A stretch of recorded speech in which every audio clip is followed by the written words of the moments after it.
Good evening, everybody. It is now officially 6 o'clock, and we have all of the members of the committee here tonight, so we'll get started. Mr. Chair, if I may, just before you jump right in, that's all right.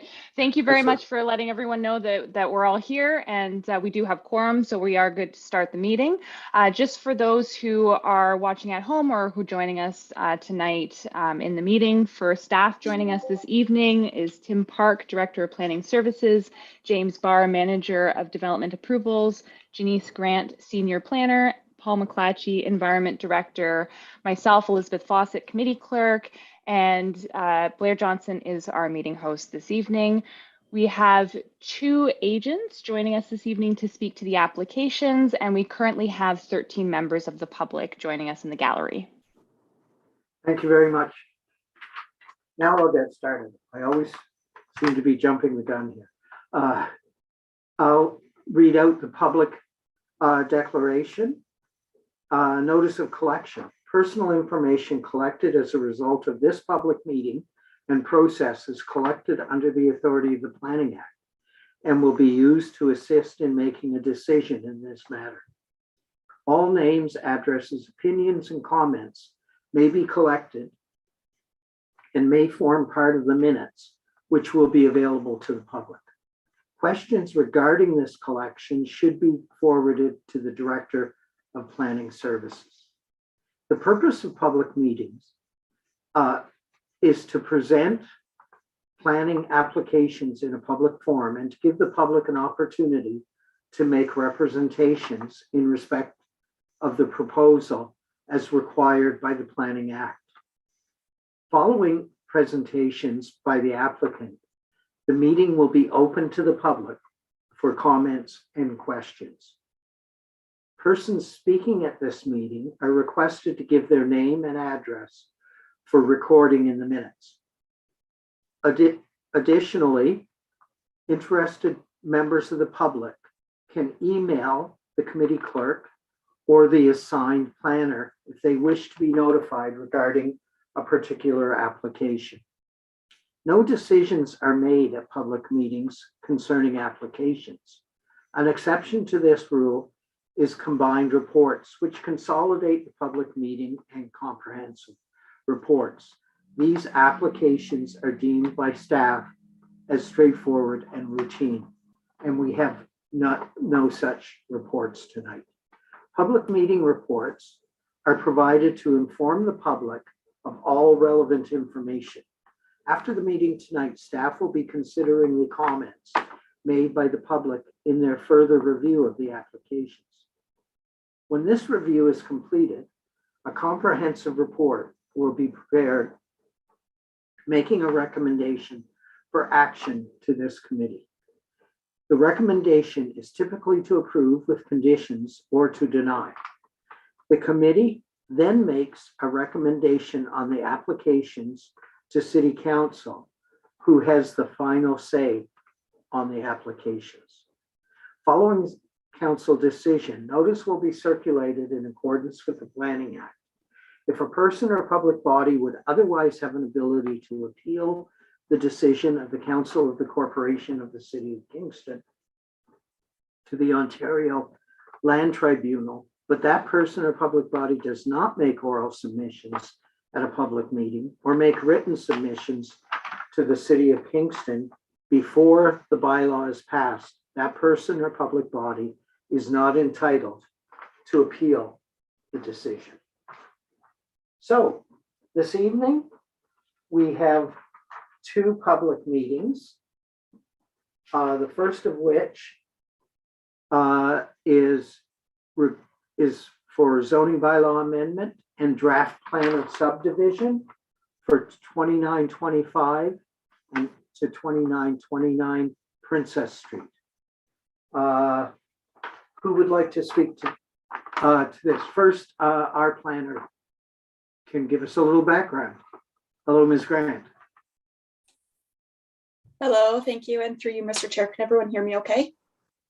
Okay, great. So yes, as you mentioned, this is a public meeting tonight. So notice was given in accordance with the requirements of the Planning Act as it has been detailed in staff's public meeting report.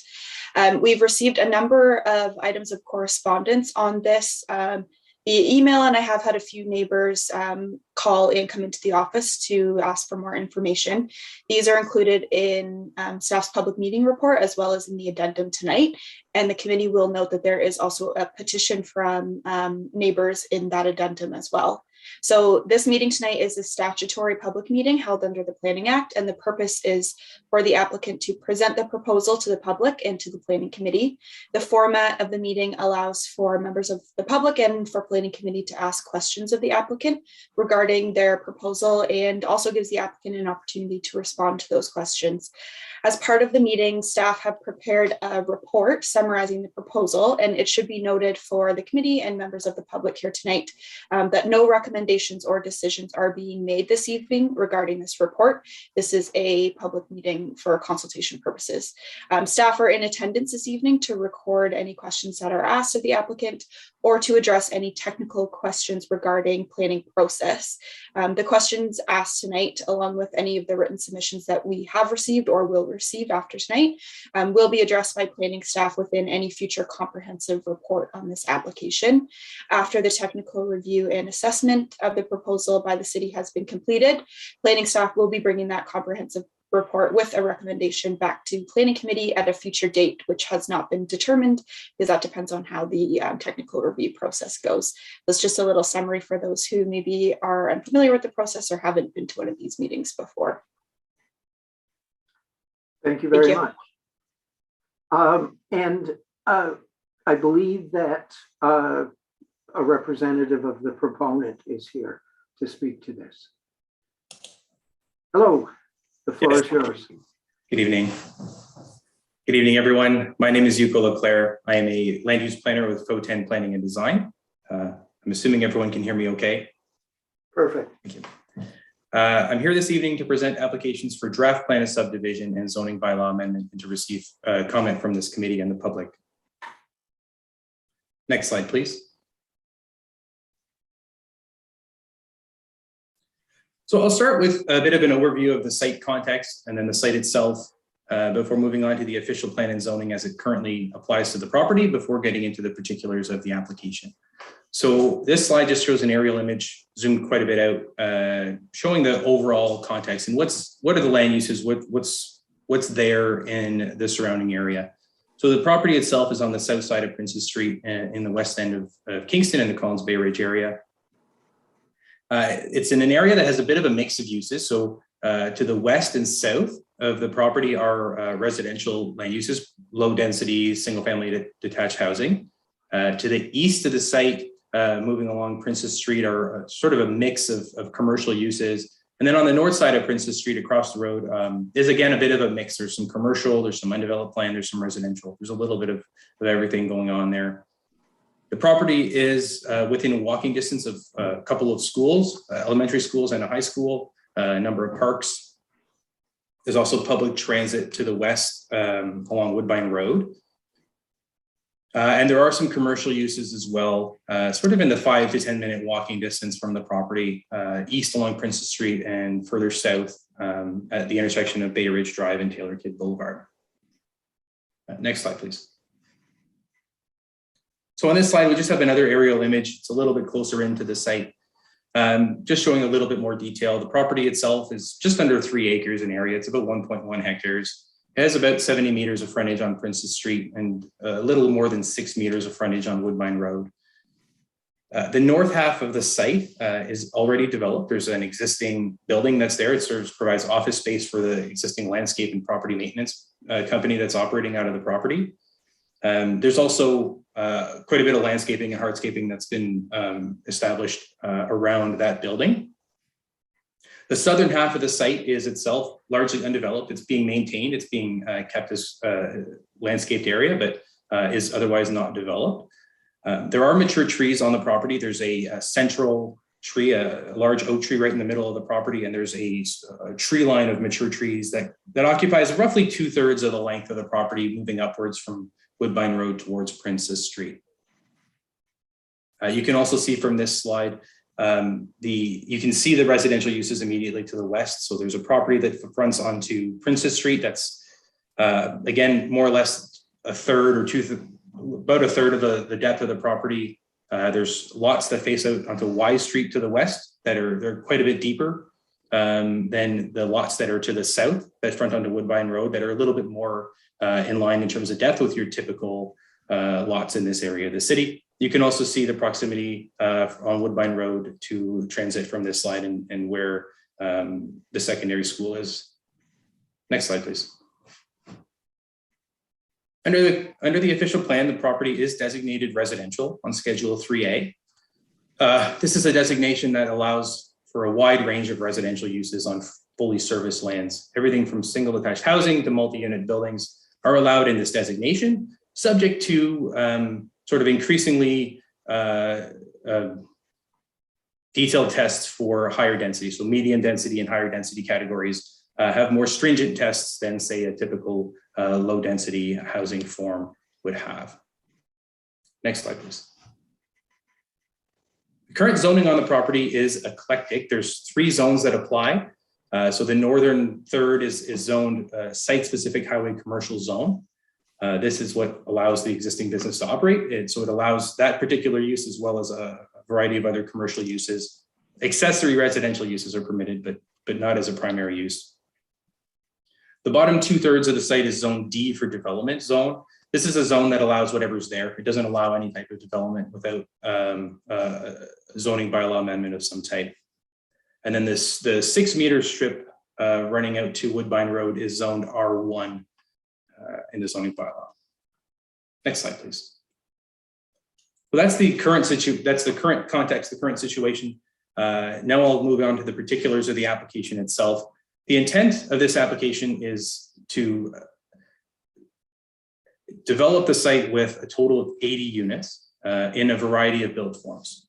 So the existing building that's there is proposed to be converted to a 6-unit, apartment style building.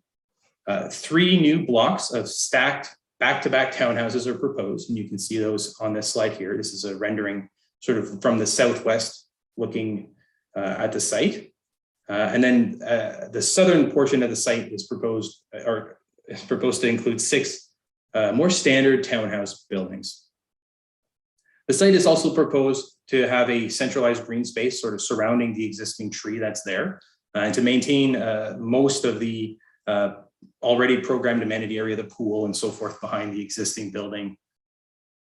The placement of the buildings on the site has been very deliberately done to sort of protect that tree that's in the central portion of the site and to step down to the uses along the south that face out onto Woodbine Road. So there's a step down from the stacked townhouses to the regular townhouses and then to the existing uses. The proposal is also to maintain the existing mature tree line along the west portion of the site and to provide an active transportation linkage between Princess Street and Woodbine Road. Next slide, please. So this slide is showing a colorized site plan, showing the same information, but just a little bit more detail. So on this slide, the lots numbered 1, 2, 3, 4, 5, and 6 are the proposed standard townhouses along the south. Blocks 7, 8, and 9 are the proposed stacked townhouse buildings. So 7 and 8 would each have 22 units, 9 would have 24. And then 10 is the existing building that's proposed to be converted to a 6-unit apartment. One thing to note on this slide is that the site currently has a sort of a U-shaped driveway providing 2 accesses to Princess Street. The applicant is proposing to close off the westerly exit and entrance to Princess Street. So the only access to Princess Street would be from the eastern driveway. The site would have a significant amount of underground parking beneath the stacked townhouse blocks and then a little bit of surface parking as well. Next slide, please. So I'll start with a bit of a review of the amenity area that's being proposed. This slide is showing 2 different amenity areas. So on the left-hand side is sort of an excerpt from the site plan, and then on the right are 2 renderings. The rendering on the top is showing the existing pool and deck area behind the proposed 6-unit building. That's the existing building. And then the one on the bottom is showing sort of the central green space. that's proposed around the existing tree. So the idea here is to provide that larger green space on the bottom right would serve the entirety of this community. The one on the top would serve only the residents of that 6-unit building. Overall, the entirety of the site, when we look at all of the landscaped area on the site, it would be just under 50% of the total property area.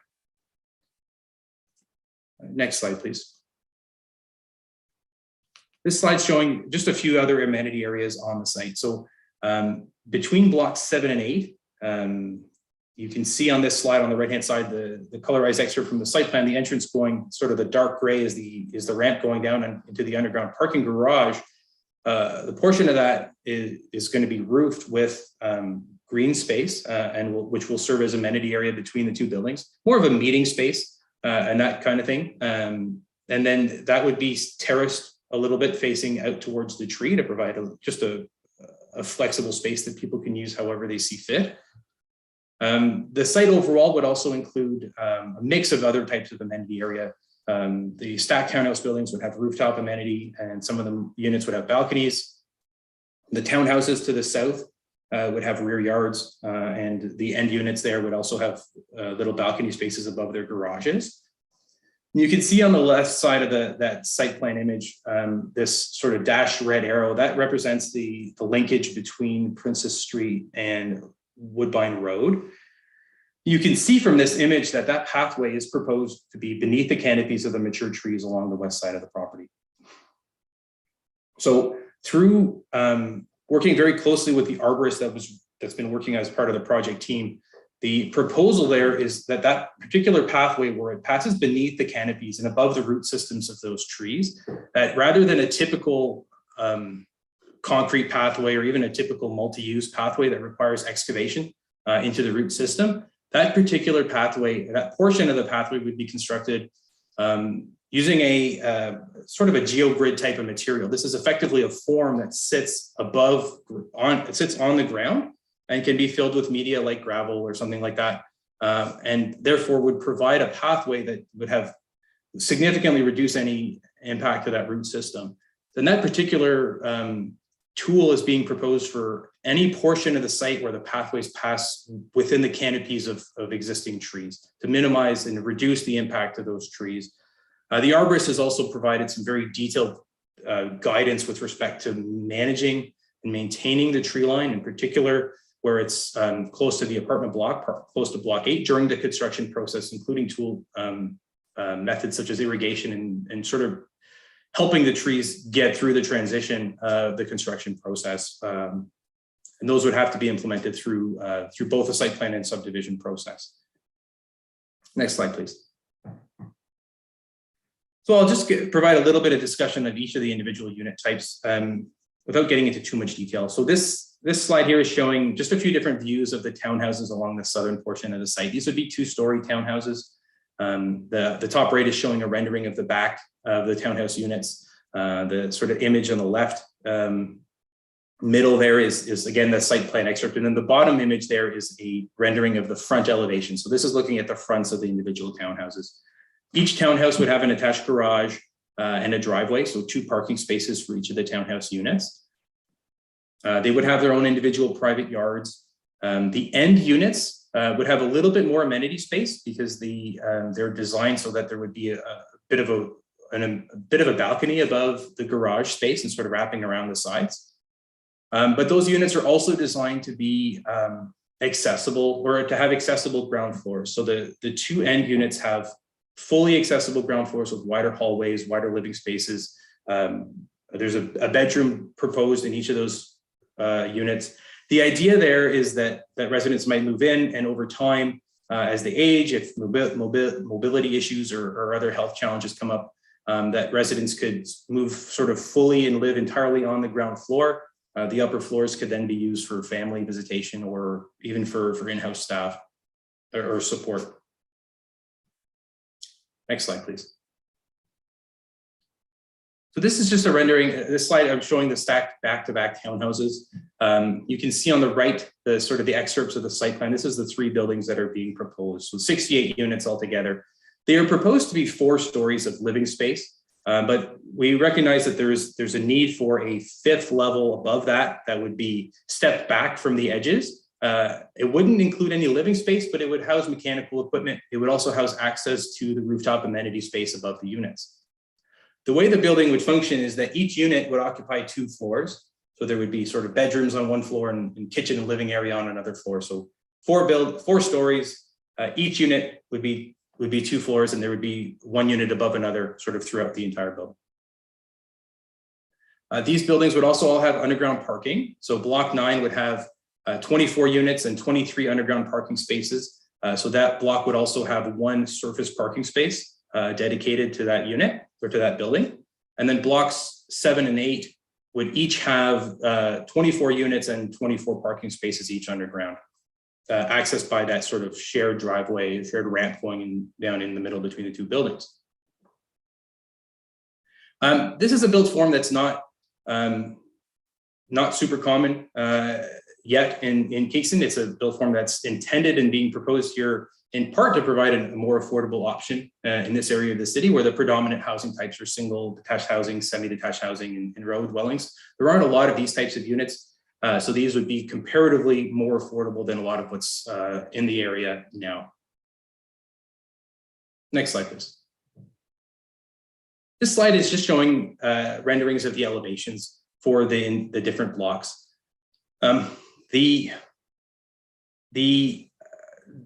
left-hand side, that column of images is showing sort of the view of the more the longer side of the buildings, and you can see that the idea and the design of these portions of the building is that the entrances would be covered by a projection of the building, so it would stick out a little bit to provide a bit of shelter for the entrances to the entrances to the units, and then that's the space above that on the 3rd or the 4th level would actually be a bit of a balcony for the upper level unit.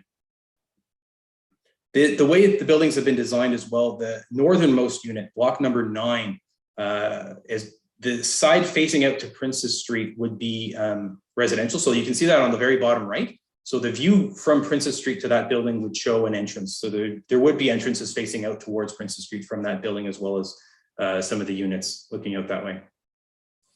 Next slide, please. The 6-unit building that's proposed would generally be the existing building without any substantial exterior alteration. There would have to be some changes to entrances and things like that, but the idea is to adaptively reuse that existing building and convert it to 6 units.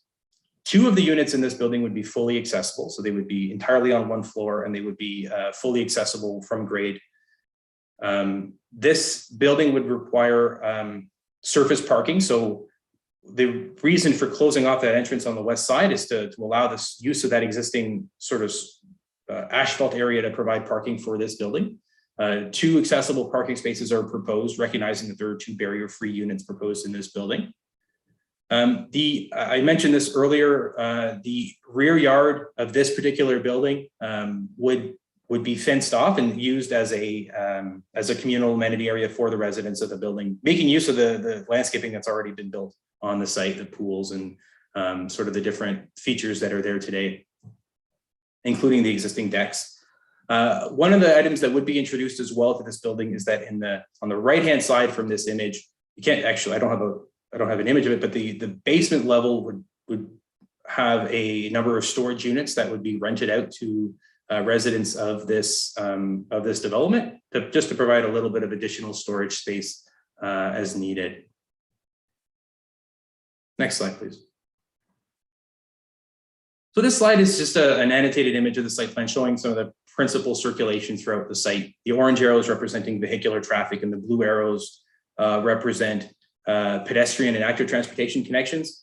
So overall on the site, there's 80 units being proposed. There are 96 parking spaces proposed, of which I think 67 would be underground, and the balance would be at surface. Although the townhouses would each have 2 spaces, one of which would be in a garage and one in a driveway. So there's some of the surface spaces there. Next slide, please. The intention with this overall plan is to subdivide the land so that each building would be on its own lot or block. The townhouses would each be subdivided into individual lots. So there's 6 units there. So each of them would be its own lot. Those are lots 1 to 6 on the bottom of the screen here. Blocks 7, 8, and 9 would each be one of the stacked townhouse buildings. So those, again, would all be on their own parcels of land. And then the existing building and the converted existing building would be block 10. That would be a residential. That would also be its own lot. The balance of the site would be a common element. So the idea here is that would be a condominium ownership, that all of the other parcels would be parcels of tied land to. So they would all financially contribute to the upkeep and to capital costs associated with the common elements. The common element would include the vehicular access, the laneway into the site. It would include the majority of the amenity areas, areas for garbage storage on site, the pedestrian linkage between Princess Street and Woodbine Road, as well as all the visitor parking. And of course, the services coming into the site would all be coming in through the common element area. Next slide, please. The zoning that's proposed for the site is an R4 site-specific zone. So the current zoning doesn't allow what's being proposed. So we're asking to rezone the site. There's sort of two typical approaches for a proposal of this nature. One is to propose individual zones for the different buildings and uses. Rather than doing that and proposing a sort of a whole bunch of spot zones, we're proposing a single zone that would apply to the entirety of the site and that would have different standards for the different built forms. So the R4 zone is a zone that already allows apartment dwellings, such as the proposed 6-unit conversion, and townhouse buildings like the 6 units along the south. The R4 zone does not allow stacked back-to-back townhouse dwellings. There aren't any zones in this bylaw of the city that allow that built form. The bylaw itself dates from mid-1970s, and that stacked townhouses were just not a built form that was around in this area of the city. It certainly wasn't envisioned for Kingston Township at the time. So we're proposing to introduce that particular built form, define it, and provide appropriate performance standards for that building type. The variations, the relief that's being sought, the changes to the zoning bylaw that are being sought are sort of grouped into these different categories that I've listed on the slide here. We're asking for some relief on lot frontage, zone boundary setbacks, which is a new provision that we're actually proposing to add. There's nothing like that in the zoning bylaw today, but we're proposing to add a particular provision from the zone boundary to sort of establish a standard setback from the perimeter of the site as it is today. Front yard depth reductions for the townhouses, interior side yards for some of the units, rear yard reductions, building height specifically for the stacked townhouses, privacy yards for the existing building, parking space dimensions. That one is primarily to standardize the parking spaces. We're not proposing to reduce the parking spaces to the smaller sizes that you often see. So the zoning bylaw has a requirement of 2.75 meters by 6 meters.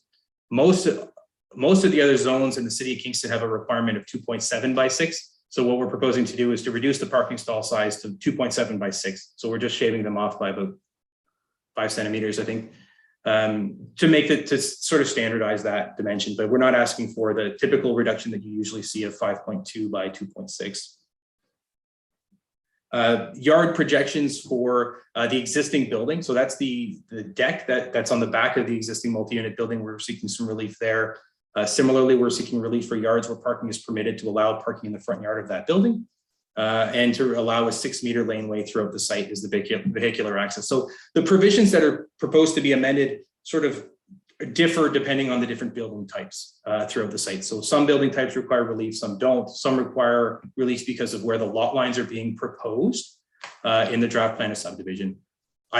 There's a significantly more detail both in the staff report and in the demonstration report with the application, so I won't get into the particulars of the individual reliefs as part of this presentation, but I can certainly come back to any particular reliefs that are sought if there's any questions or comments about that.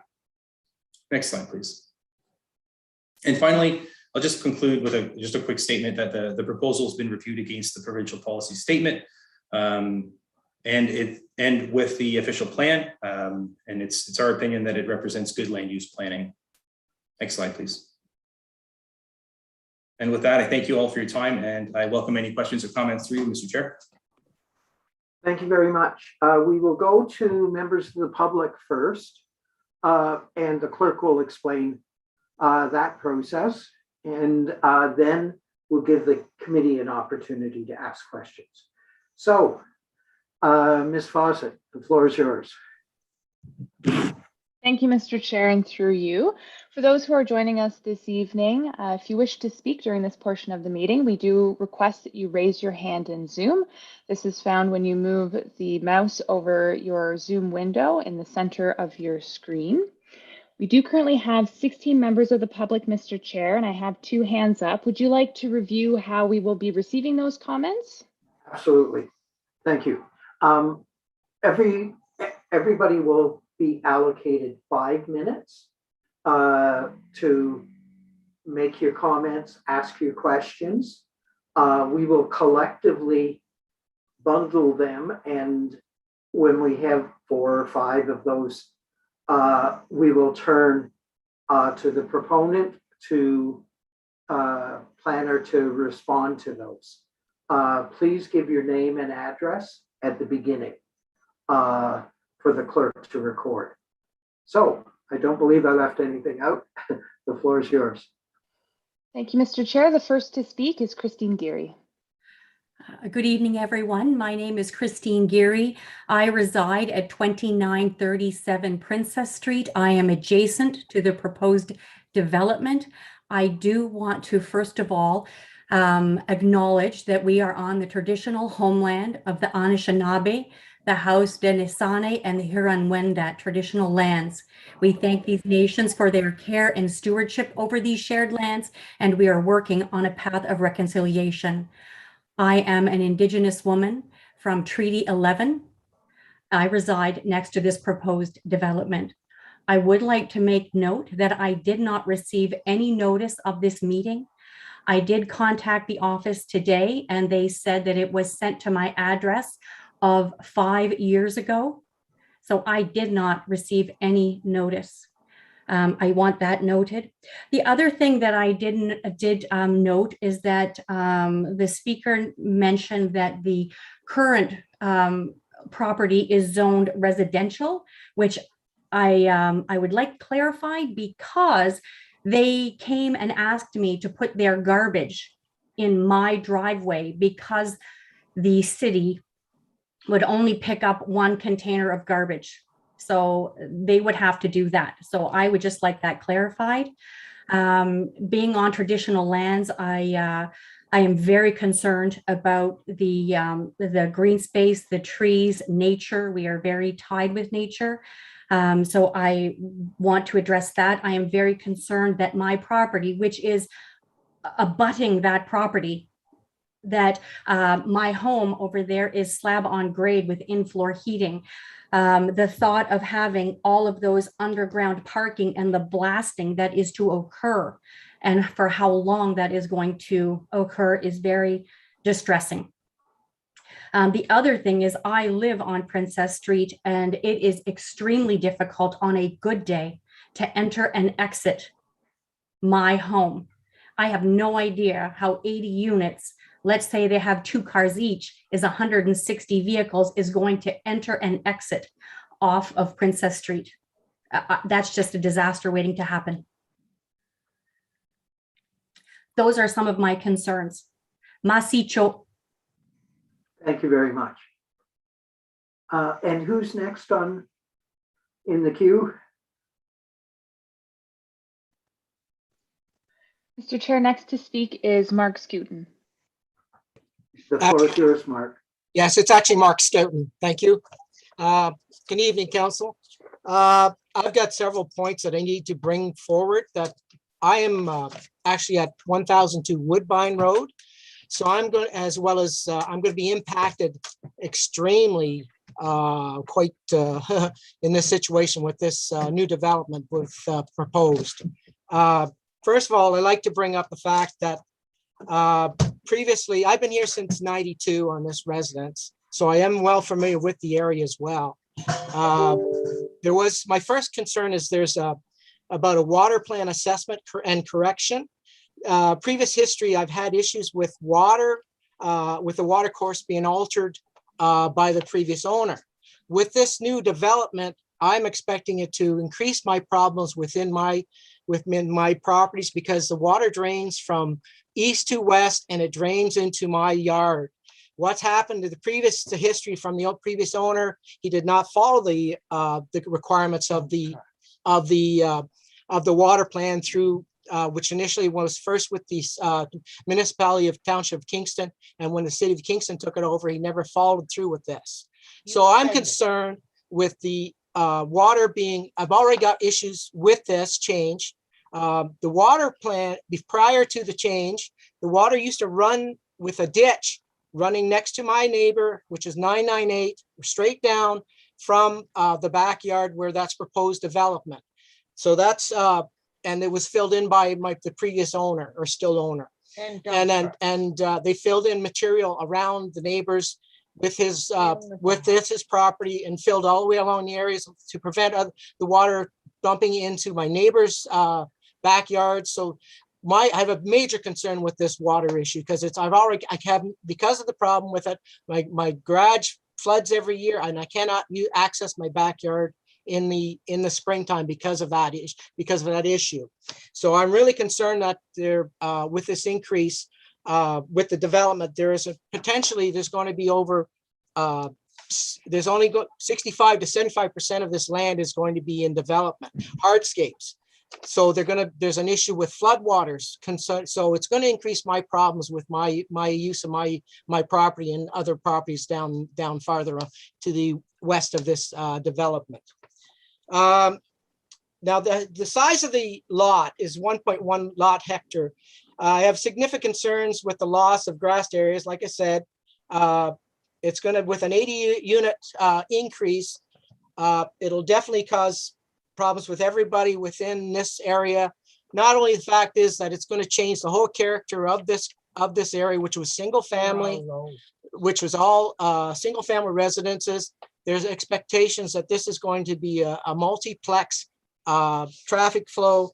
I have a problem because all these people are going to be now crossing down, walking past between my property and 998 Princess Street, going to Woodbine. This is going to, from before previously I'd have one person per month walking down. I'm going to have plus over 300 or 400 people traveling past my backyard, causing issues with my the enjoyment and use of my own properties with traffic flows.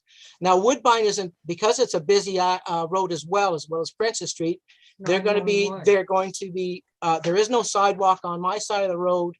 I have concerns with issues with traffic flows as well as people, like I said, pedestrians issues in that way, that they're going to be, just because the schools and all the amenities are on this side, it's definitely going to be it's going to be an issue with coming through my yard or next to my yard and my neighbors. So I'm definitely going to be a major impact in that sense.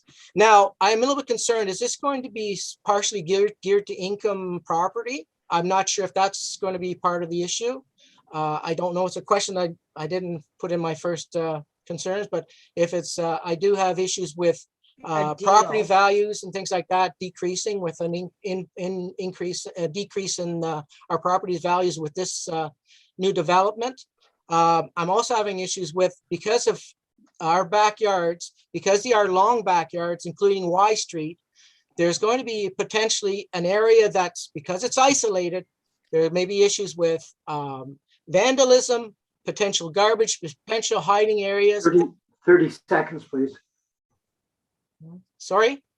You have 30 seconds remaining. Oh, okay. Okay. All right. So I'm worried about. There is also, this is Ann Scouten, there's also a big oak tree that's over 100 years old in that pathway. There's also on our property another big old tree that's oak. And what's going to happen to them? They're not worried about that, are they? Thank you very much. Your questions will be answered after the next couple of people have an opportunity to speak. Who's next, Madam Clerk? Mr. Chair, next to speak is Ammar Rashid. Hi, Council. Good evening. My name is Ammar Rashid. Thank you so much for the opportunity to talk today. First of all, the first two person from my neighborhood, I am very sympathetic towards the points they have raised, and I totally sort of concur with their conclusions, especially when they talked about the traffic, issues related to the loss of grass space. And again, I think it was quite smartly presented in the presentation in the beginning when they talked about preserving one tree, but we didn't hear about how much is the loss of sort of grassland. They also talked about the water flooding issues. So I think these are all very, very relevant and important issues that I'm grateful that you guys raised them so eloquently, which I probably would not have been able to do. My situation, I live in 986 Woodbine, so this is the only home which is probably was built new a few years back. And I moved to Kingston towards the end of 2018, and I initially rented a home for 1 year. And it is really important, that buying a home is not a simple process. It's not something you just sort of make up your mind in a day or a week. Sometimes it even takes longer than that. There are a lot of dreams which are associated with yourself, your kids, and your wife, and you all make up sort of a list of a wish list of what a good home would be. And I totally agree with the initial presentation. The only part I agreed with the presentation was when they mentioned about the fact that these areas are predominantly single or some double-story homes, and there are no stacked homes. When we talk about those statistics, I think the people who are living here are probably choosing to live in a neighborhood with that kind of single-story homes or a big backyard. There's a reason people try to come to these areas, and there's a reason I invested in this neighborhood, that I wanted a home for my children where there is a big backyard with a nice privacy, with less traffic in the area, lots of green space around. So all those things were considerations when I invested in this neighborhood. Pandemic has been so much difficult for all of us. I am a frontline healthcare worker. I have definitely enjoyed the privacy of my backyard, which I have been sort of trying to improve. And there are projects, in the next 1 to 2 years, for example, building a pool and all those kind of things. I never, and the only reason, I came away from the downtown area, because it probably would have been easier commute for me, that again, we wanted to be in an area which has single units. We wanted to be in an area with big backyards, privacy, less hustle and bustle in the morning, less traffic.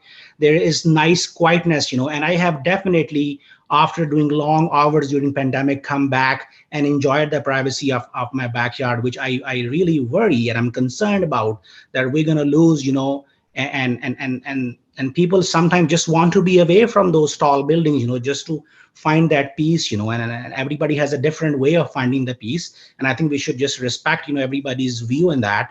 And to me, by rezoning, like stacking things together, building tall, it's probably, it's something, which is at the cost of, people's privacy, at the cost of, many dreams, which people have sort of, worked hard for to reach to this stage. So I would strongly sort of, and humbly request, the councilman to take these, all these points, into consideration and decline the request sort of, for rezoning and making, this an area with tall buildings, and all those things which they have requested while rezoning. And again, I think where does it stop? Is it like all of our backyards are big? Is it going to be like, someday, maybe like one or two of us, come together and bring up another proposal? Where do we draw a line? So I think as I have, elaborated, clearly, that excuse me, you have 30 seconds left. Thank you. Well, I expect that. I wouldn't be sort of, more than that, but although, I did not, I'm not sure whether the initial presentation had any time limit or no, but anyway, I will try to be brief though, that I totally concur with all the points raised by my fellow person from the neighborhood. In addition, I just wanted to highlight the importance of, the dreams and which people have invested in, and as well as, the privacy, which is going to be sort of, impacted. Thank you so much. Thank you. And who's next? Elizabeth? Mr. Chair, next to speak, I have JJ Resident. Sorry, it's Jeff Leggett. My address is 1008 Weiss Street. This is a Princess Street address. However, this lot is much more than a Princess Street frontage. It is unique in that a large majority of the lot is set well back from Princess Street. The majority of this lot is surrounded by old growth trees, along with their tree canopy, and single-family low-rise homes on Woodbine and Weiss Street. One would not know this unless you have been to this site. Only a small portion fronts directly onto Princess Street. I would invite committee members to visit this site, especially Councillor Osanek, who is the councillor for Collins Bay Ridge.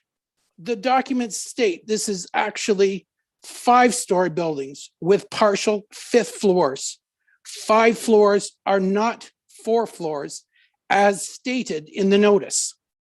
A majority of residents within the boundaries of Collins Bay Ridge are located within the boundaries of Bath Road, Collins Bay Road, Bay Ridge Drive, and Princess Street. My research bears out that there are no residential buildings of that height anywhere in that boundary.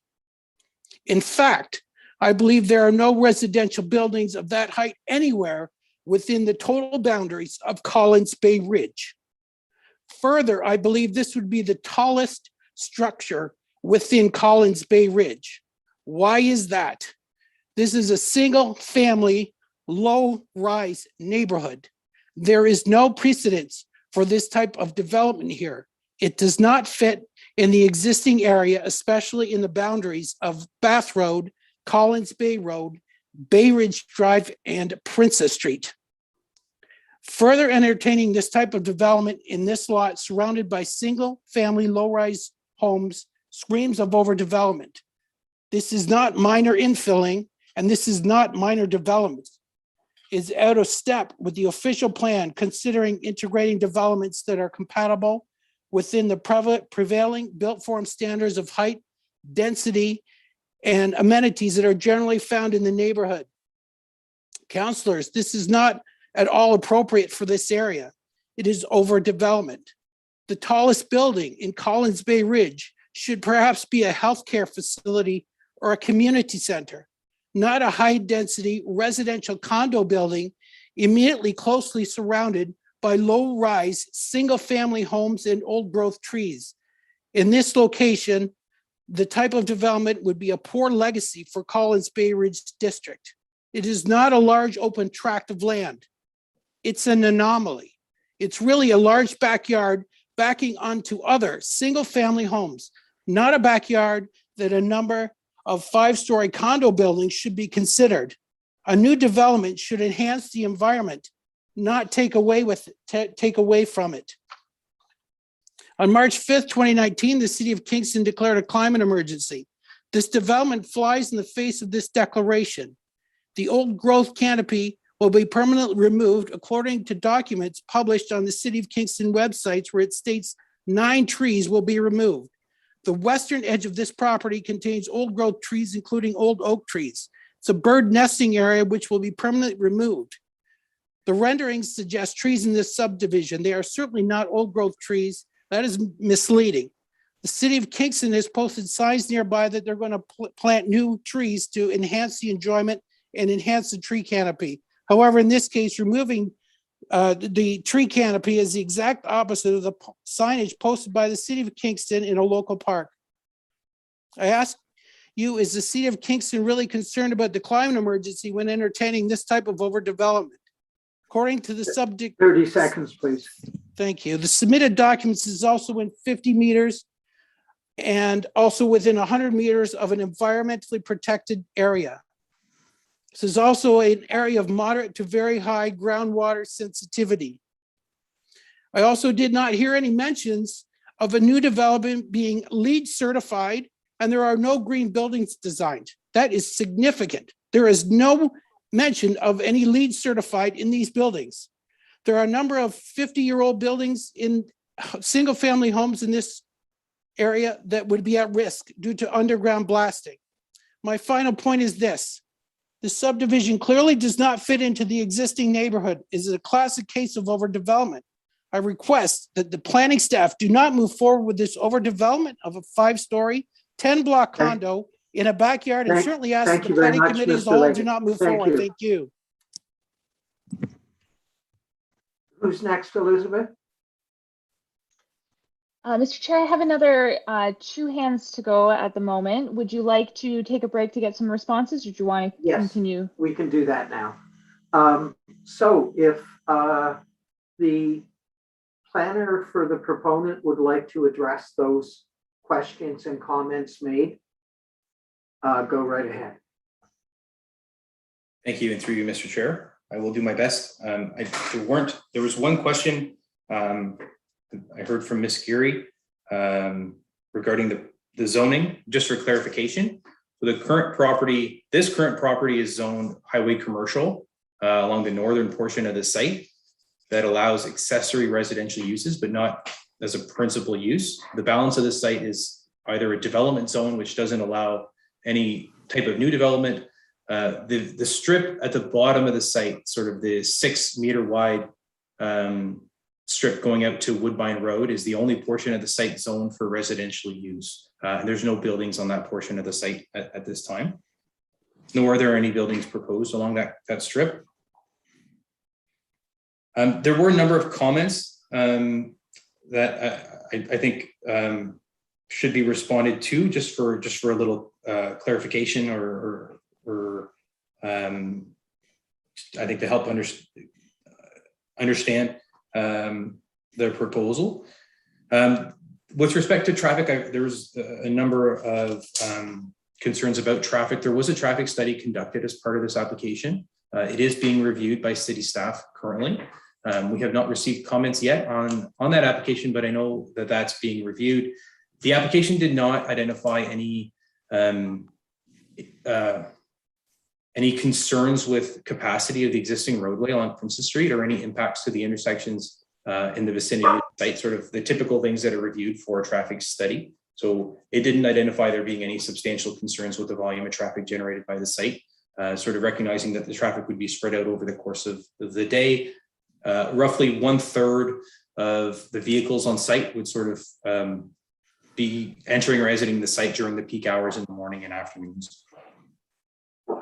Mr. Skelton raised some concerns about water and drainage, I believe. I think a number of those have to do with activities that have happened under the previous ownership of the site that I'm not able to speak to. I can say that a stormwater management report was prepared as part of this application, and a drainage plan. Those again are being reviewed through the technical process. The stormwater management proposal for the site is to take drainage out to Woodbine Road. So it would be collected on site using a number of different measures, rooftop drains for the new buildings. There would be some below grade storage to sort of control the amount of water exiting the site through the new storm system that's being proposed out to Woodbine Road. That does lead me to indicate that there is a mature tree in that 6-meter wide strip of land going out to Woodbine Road that would have to be removed in order to accommodate the underground infrastructure there, the new pipe work that would have to go in. So that tree is proposed to be removed.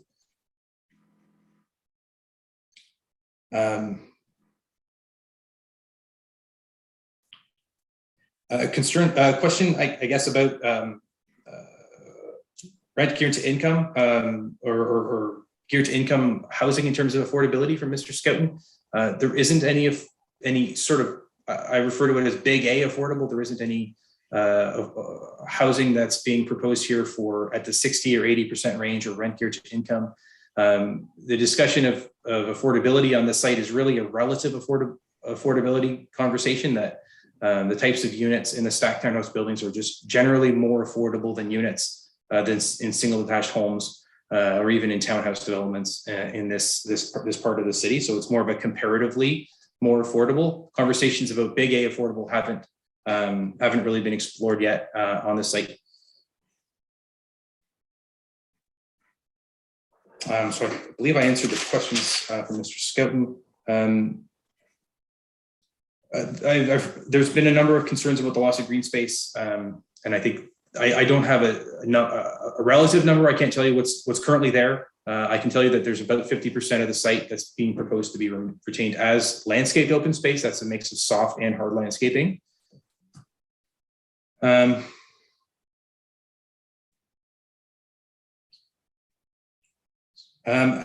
I heard a number of comments from Mr. Leggett regarding sort of the precedents, there not being any precedents for this type of building in Collins Bay. I leave that discussion to our planning report, just really that the idea that this is a new built form that's being proposed. So there's not really anything to measure it against. There aren't any stacked townhouses in this part of the city at this time. So this would be a new built form that's proposed to be introduced here, which is why it has to go through a zoning process and a detailed technical review process to understand and to identify appropriate considerations for setbacks and separation from existing land uses. So that process is what we're going through right now, is to understand and establish an appropriate configuration of the site given that proposed built form. Mr. Chair, I believe that answers all the comments that I have written down. Thank you very much. And I just want to comment really quickly. The issue of tenancy, in other words, the type of people that will be living in any development, there's a very firm plan. First, we're governed by the Planning Act in Ontario. And also the Human Rights Code says that we cannot make planning decision based on the type or tenancy of people that are living there. So there's, if these are more affordable, less affordable, even if they were geared to income, it would be against the law for us to make a decision based upon that. So we should keep our focus on land use planning as much as possible. So thank you. Ms. Grant. Yes, thank you, Mr. Chair, and through you.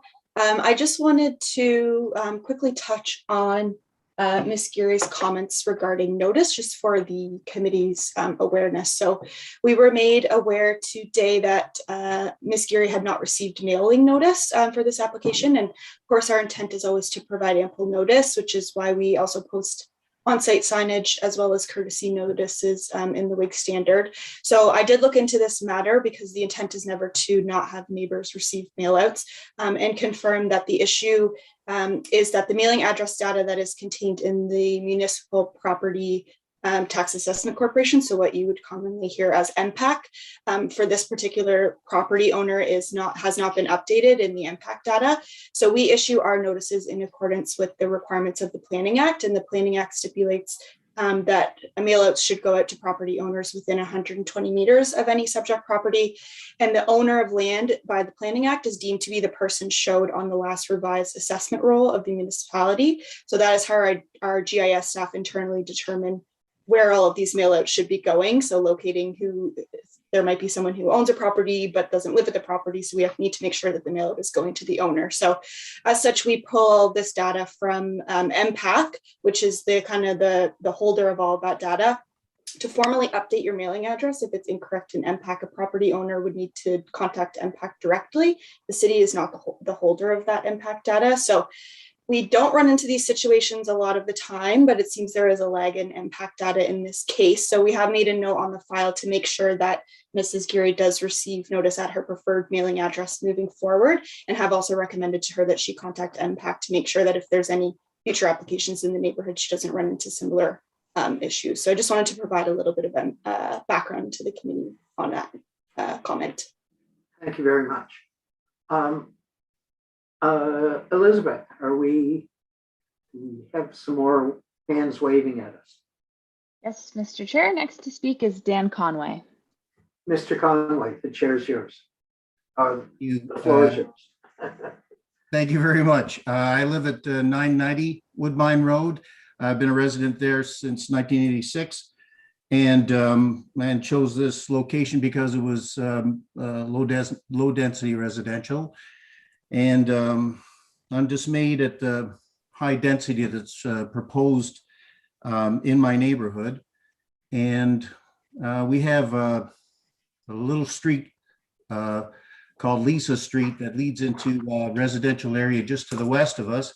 And this is going to be another street that leads into a residential area, but it's high density rather than low density. So I think that we're not objecting to development. We expected development since 1986 on that property.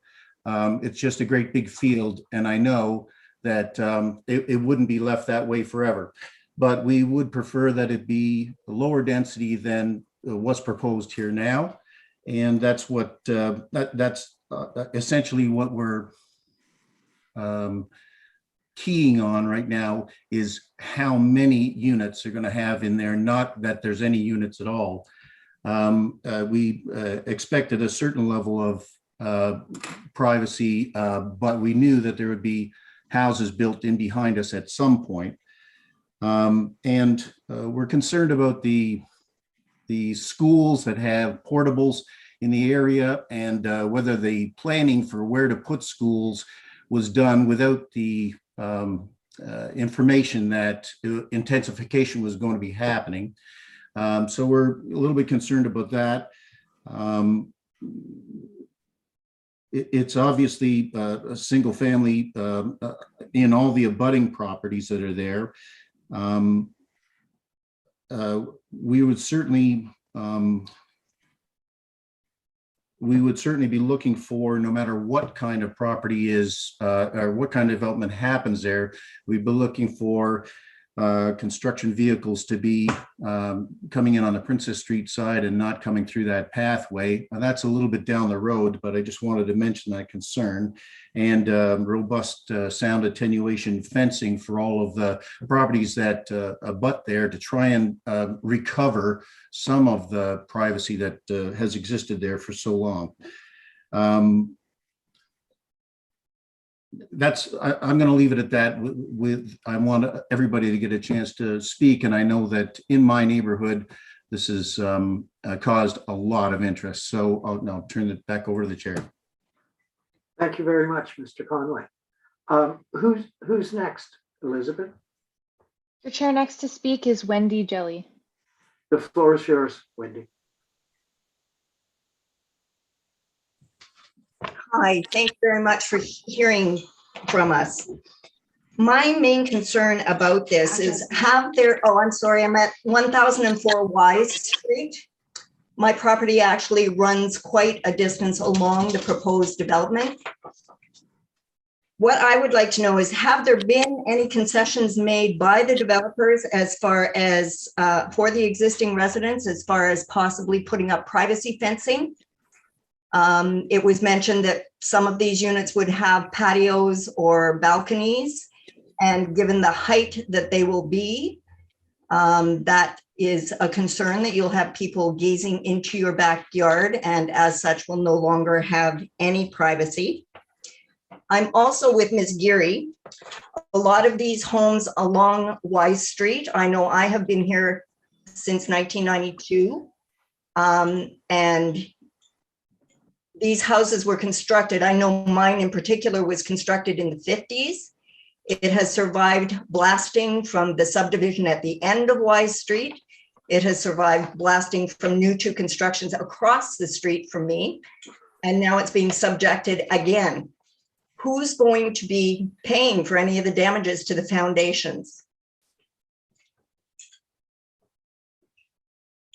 I also have a little bit of a concern about the developers saying that the sole access is going to be from Princess Street.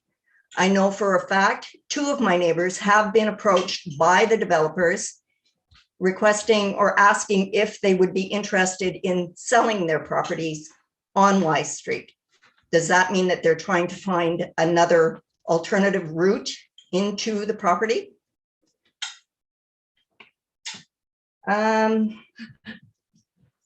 What is the effect going to be as far as property taxes, property values? There's probably going to be an increase. There is definitely going to be an increase in foot traffic. From what I can see by the proposal and the layout of the buildings, the footpath along the west side of the property will be right at the base of the mogul of my property. Right now, there is a 4-foot fence there. There is nothing stopping someone hopping that fence and coming into my yard.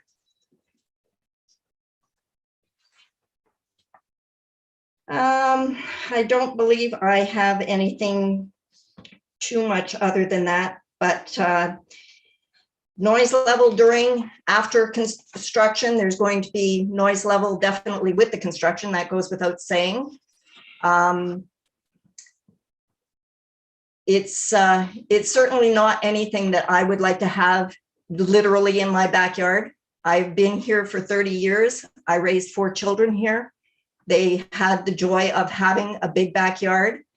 I've had other children in my yard who have asked their parents when they were leaving if they could come back to the park because it is a nice yard. I don't want to see that be lost because of a development. I understand Kingston needs housing, but Kingston also has a lot of other vacant land that these buildings could be put on. Thank you for your time.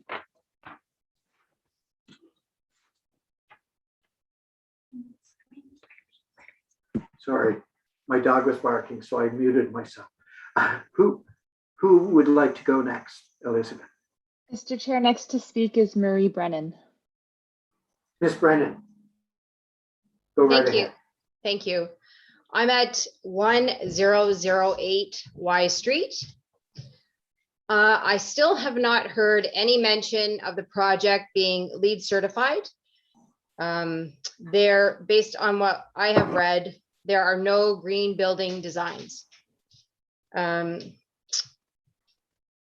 second point and question to be clarified is, in the presentation, the applicant described cars driving up and down under the canopy of trees.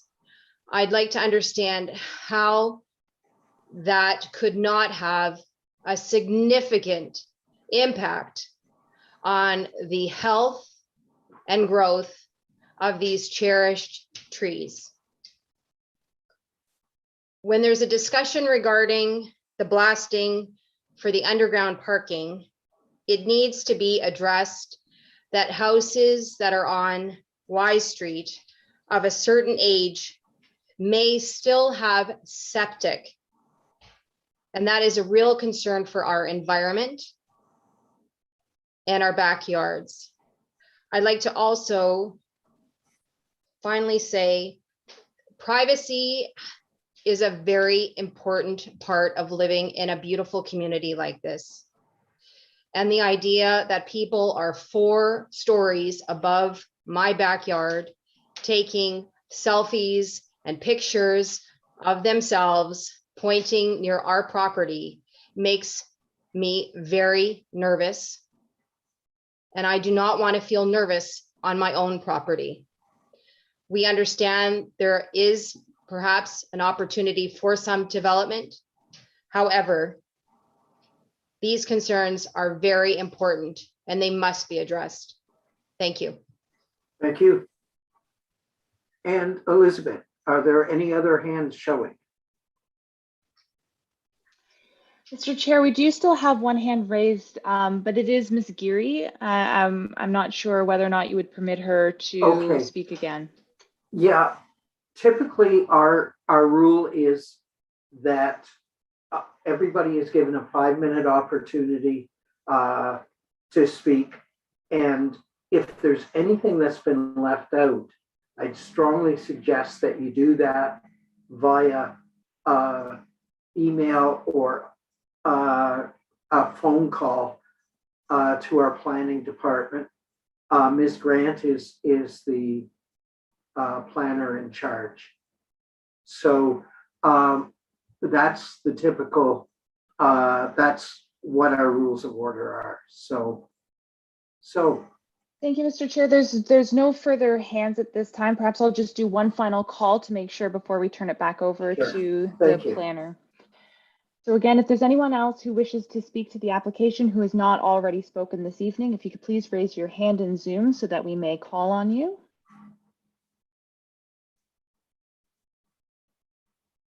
I'll do one final call. If there's anyone else who has not spoken this evening on the application that wishes to, please raise your hand in Zoom. And Mr. Chair, we do have another hand, which is Okay. Deborah Murray. Ms. Murray, the floor is yours.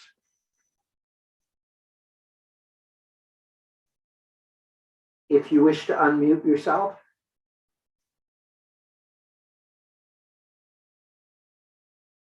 Okay.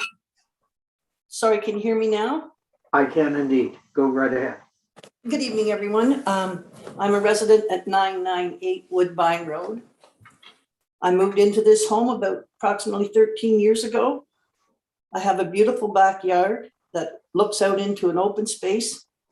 And I'm certainly looking forward to coming home and looking in my backyard and seeing a 2-story building 21 feet from my property line. That's something I'm really looking forward to.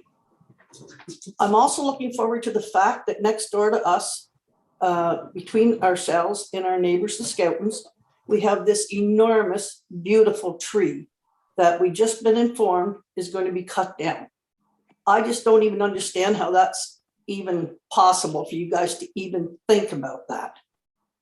My other concern, same as Mark Scouten, is the water. Our backyard in the spring is flooded almost to the back door of our house. When I went down and talked to the lady down at the city planning office, she told me not to worry, that the grade would not be disturbed from what it is right now. And I explained to her that the grade has been changed. Over time, the gentleman that lived behind us has brought in fill, filled in the ditch. And when we complained to the city, not one thing was done about it. I'm also concerned about noise. I'm concerned about pollution. I'm concerned about people that will now be walking the full length of my property down a laneway without any supervision. Who's to stop somebody from driving a car down there? I'm concerned about the loss of value of my home that I've worked so hard to look after, and I've become good friends with all my neighbors. I'm not looking forward to having this built in my backyard. Unlike some of them, I'm for not having it built at all. I would just assume that whoever bought it pulls out and forgets all about it, maybe put a couple of houses back there. But right now where we live, it's a nice community. It's quiet. We do not want somebody to come in here behind us and build 4-story apartment buildings. Now you're saying 5. So the 6 behind us, does that mean instead of being 2, now they're going to be 3 stories? What's going to be the impact of the traffic coming off of Woodbine Road going onto Bay Ridge Drive? I don't know if any of you councillors have come off and on that street. I don't care what time of day it is. It can be 8 o'clock in the morning. It can be 4 o'clock in the afternoon. It can be noon hour. You have to wait. There's no traffic lights. There's no easement. This is just this many cars around our area, and our road will be impacted because of the school. Everybody will be bringing their children down to the high school. It's going to be a disaster as far as I'm concerned. Anyhow, thanks everybody for listening to me.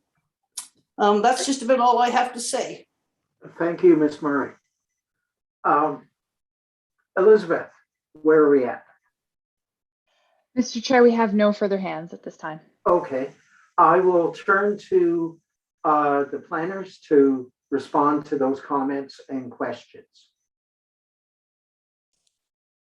Thank you, Mr. Chair. And I would like to thank everyone that's come out this evening and provided their comments. We appreciate you taking the time. Mr. Conway had raised a concern about the capacity of schools, which I also heard echoed by Ms. Murray. I would leave the that particular question largely to staff to respond to whether schools are being circulated on this application. I am aware that there are 2 new schools being proposed in the vicinity in sort of on the north side of Princess Street. Not that that would be that close to this particular site, but there are additional schools being planned for this area as part of the Cataraqui West Master Plan. I believe one of those schools has already been, school sites has already been acquired, is being reviewed or is being planned for development. With respect to privacy fencing, this is a question from Ms. Jelly. There was a fairly strenuous debate as part of the application process with the applicant and the rest of the consultant team regarding a bit of a trade-off along the west property line. So the west property line of the site, where there are a number of houses that front onto Wise Street that back onto the site. These houses, these are fairly deep yards that are there. They're about almost 2.5 times deeper than your typical yard in a subdivision that's being built today. So they're large yards. Along that property line there are a number of mature trees. So there was a discussion of, does it make sense to remove those mature trees and install privacy fencing, or leave the mature trees and sort of maintain the existing fencing that's there for security, but not propose any substantial change along that property line to keep the trees that are there. Those trees also would provide screening for privacy from the 4-story building, particularly from the 34th unit floors and from the rooftop amenity area. So it's a bit of a trade-off. The applicant has preferred to keep the trees and not propose privacy fencing there, recognizing that it is very much a situation of one or the other. Installation of privacy fencing along that property line would likely require the removal of those trees, and the applicant is intending to prioritize the tree protection there to the extent possible. I've heard, and Ms. Jelly reminded me that this question came up earlier as well, and I didn't answer that, regarding damage to foundations. The construction methods have not been selected for this site. Certainly it's understood that there would have to be excavation. There are different ways of excavating into bedrock here, each which have their pros and cons. Those details have not been decided. That's certainly a matter that would be discussed closer to the time of construction and to understand what would have the least amount of impact to properties in the area. So that's the conversation that hasn't been had yet, but it's certainly on our radar. There was a question regarding neighbors being approached to sell by the developer. I can't really speak to that. And similarly, I heard twice comments about property values and impact to property values. That's just a matter it can't be considered as part of a planning application process. It's not a land use planning matter. It doesn't bear into official plan policy and provincial policy statement reviews. And Ms. Brennan also reminded me about a question regarding LEED certification. The buildings that are being proposed would be compliant with the building code, but they are not seeking LEED certification at this time. Building code has significant improvements and is increasingly energy efficient and environmentally conscious, but at this time the building design hasn't been seeking that particular certification. Ms. Brennan also raised the question and concern about cars driving under the tree canopy. So I thought that that's a good opportunity to clarify that there are no vehicles, there's no vehicular access proposed along the west boundary line. The walkway that's proposed there would purely be for active transportation modes. So that's walking and cycling. And that's the pathway that would also be constructed of a geogrid material underneath the tree canopy, again, to reduce the impact of trees. Vehicles wouldn't be allowed to drive there at all. The mechanisms to ensure that vehicles don't drive on the path illegally certainly is a consideration that can be examined through either through the subdivision approval process or through site plan control. There's a few different mechanisms there, and there are different tools that it can be used to protect access to that laneway and restrict it from being used by vehicles. I think I spoke a bit to the privacy loss along Y Street. I think the primary mechanism there that's being proposed is a bit of separation and maintaining the mature vegetation along that property line to sort of restrict views, particularly along the upper levels. But there's also the depth of the yards to consider as well. Those are very deep yards. By contrast, along for the lots that front onto Woodbine Road, where the townhouses are being proposed, with 7-meter rear yards. So, which is fairly typical of a contemporary subdivision. That's why that depth was selected. Privacy fencing would be erected along that property line, recognizing that the use of that space as amenity space, sort of backing onto between properties, would be more typical of a contemporary subdivision. So, typical practices around privacy protection would be implemented there.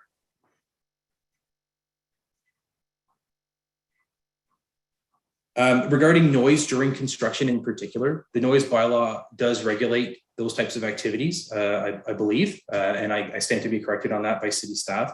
There was a noise study conducted as part of this application that examined a few different considerations, impacts on the site. There's certainly more noise study that needs to be undertaken as the process moves forward. So detailed noise study. So the studies that have been conducted thus far have been sort of feasibility studies.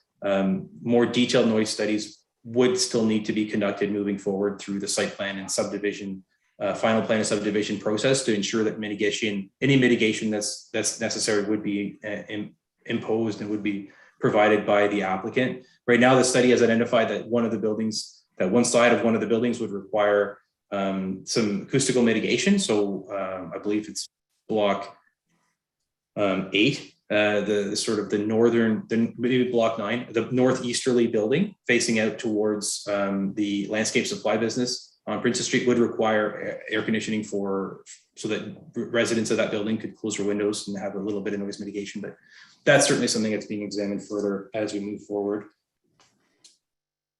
With respect to the stormwater management regard flooding, we appreciate bringing that to our attention. That's not the kind of information that our civil engineer would have known going into this process, but certainly now that it's been brought to our attention, that's something that the applicant civil engineer can look at, and I suspect the city staff, when reviewing the application, will consider that as well. So that will provide opportunity for further refinement of the technical studies that have been conducted thus far to address any potential problems that are present on the site. Mr. Chair, again, if I missed any questions, I'm happy to answer those. That answers the ones that I have now. Thank you very much. And again, if any other questions have come to mind, or if you feel your question has been missed, please send us that question via email. And I see Ms. Grant has her hand up. That would be ggrant@cityofkingston.ca if you want to send Ms. Grant any further questions. Go ahead. That is the one. Yeah, thank you. Through you, Mr. Chair. I just wanted to touch on the comment about school circulations, just to confirm that in accordance with the requirements of the Planning Act, the school boards have been circulated on this application, and that's common practice for any zoning bylaw or official plan amendment application that we receive. So I just wanted to confirm that that circulation has happened, so the school boards are aware of that. The applicant's planner did a great job of answering the questions, and I just wanted to confirm again for members of the public who had commented that the reports that have come in related to things like traffic and stormwater management, which I know have been items of comment today, are currently being reviewed by our internal staff who have expertise in these matters, so our engineering and our stormwater management staff. So I will make sure that these comments are forwarded to them as well, so that they can take those into consideration as they complete their review. Just wanted to provide that context. Thank you very much. We'll go back. Yes, Councillor Sanik, we were just going to go back to the clerk to see if there are any other speakers, and then we'll go to the committee. Is that okay? Great, thank you. Madam Clerk, can we do a last call for anybody who hasn't spoken yet to raise their hand? Thank you, Mr. Chair, and through you, we will do that one final call. If there's anyone else who wishes to speak to the application, if they can please raise their hand in Zoom so that we may call on you. Mr. Chair, I do understand that Anoshia Gohar was wishing to speak as well. No problem. Is that the phone number that just? Sorry, no, sorry, Mr. Chair. I clicked on the wrong one. I'm going to ask Mr. No, this is the correct one, but this is Anosha is my wife. She just wanted to say a comment, if that's okay. Yes, since it's a different speaker, go right ahead. Hi, I'm Anosha Gore from 986 Woodbine Road. I just wanted to say that by allowing this tall building would take away the privacy and a piece of our backyard. And, we selected this neighborhood because of it's very quiet and private. So we are looking forward to a single and or maybe a 2-story home at the backyard. So not forced to consider moving out of this neighborhood. Thank you. Thank you very much. And if there are no other hands raised, we will turn to the committee to ask any questions. I did see Councillor Osanek, the district councillor, waving at me a minute ago, so go right ahead. Thank you, Mr. Chair. Through you, some questions to Mr. Leclerc, and thanks for giving us a lot more details of this proposal tonight, Mr. Leclerc. Just some more questions for you. For the walkway that is going to be coming down to Woodbine Road, is that the condo corp that is in charge of maintaining the walkway? Through you, Mr. Chair, that's correct. It would be a common elements that would be maintained by the condo corp. The applicant is also proposing that an easement in favor of the city be applied along the walkway to allow the public to use that walkway should that be desired by the city. Okay, thank you. So in the winter time, does that okay, in the summertime, since we're going to be having one of those geotextile structures to kind of create the pathway, does that mean that the condo corp would be in charge of cutting any grass that goes through the geotextile? And in the winter time, is it going to be plowed? Through you, Mr. Chair, yes, the walkway would be maintained entirely by the condo corp, including weeding and things like that, and also ensuring that it's cleared during the winter, particularly if there is an easement in favor of the city. That easement might dictate terms that the condo corp would be responsible for adhering to. The specific design of that walkway, so at this point in time, the applicant is expecting to use this geogrid walkway. The specific materials and design of that walkway have not been sorted out. So certainly any feedback around how to make that the most accessible type of walkway, for example, is something that will be considered by the applicant and will be reviewed through the detailed design exercise of this process. So if there's any preferences on how that walkway should be kept, certainly those would be appreciated. Okay, and my last question about the walkway is, will it be lit up at nighttime with 1 or 2 lights, or what happens at nighttime? Through you, Mr. Chair, that has not been determined yet. It can be, certainly pathway lighting would be preferred, something that doesn't loom over the properties, but that can be resolved through either the final plan of subdivision or site plan control process, but certainly hearing the concerns about lighting and privacy, that can be factored into at an earlier stage. Okay, thank you for that. When it comes to garbage pickup, I know some of these are site plan concerns, but I can read that some of the residents have been asking about it. Would that be like a private company from the condo corp that would take away the garbage, or is that the city? Like the garbage pickup, they would actually come inside whatever we're gonna the laneways, they would come inside the laneways, or would all the garbage go along Princess Street and it would be city pickup? Through you, Mr. Chair, if I can ask the clerk to bring up slide number 7 from my presentation. So through you, Mr. Chair, the garbage pickup would be private collection on the site. It would be the responsibility of the condo corp to look after. Right now, the garbage collection location on the site that's being proposed is in the southeast corner. So lot number 1 on this slide, you can, if you looked at the bottom right, there's 2 little circles next to that. Those are the garbage collection bins. Shown conceptually at this stage, the details haven't been looked at beyond ensuring that there's capacity and the turning radii are sufficient for garbage pickup. We know that that's the case. The proposal at this point in time, not that it's been solidified, but what the applicant has been looking at is a type of earth bin material. So bins that not above ground sort of dumpsters, but bins that sort of extend to below grade. So they have a fairly substantial capacity. And then from grade, they actually look, well kept, and they don't have that sort of visual impact potentially and sound impact that typical dumpsters might have.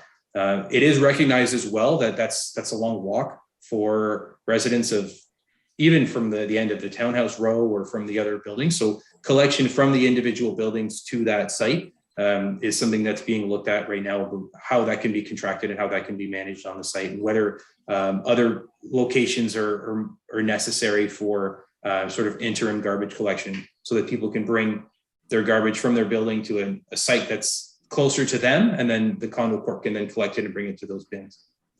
Okay, thank you.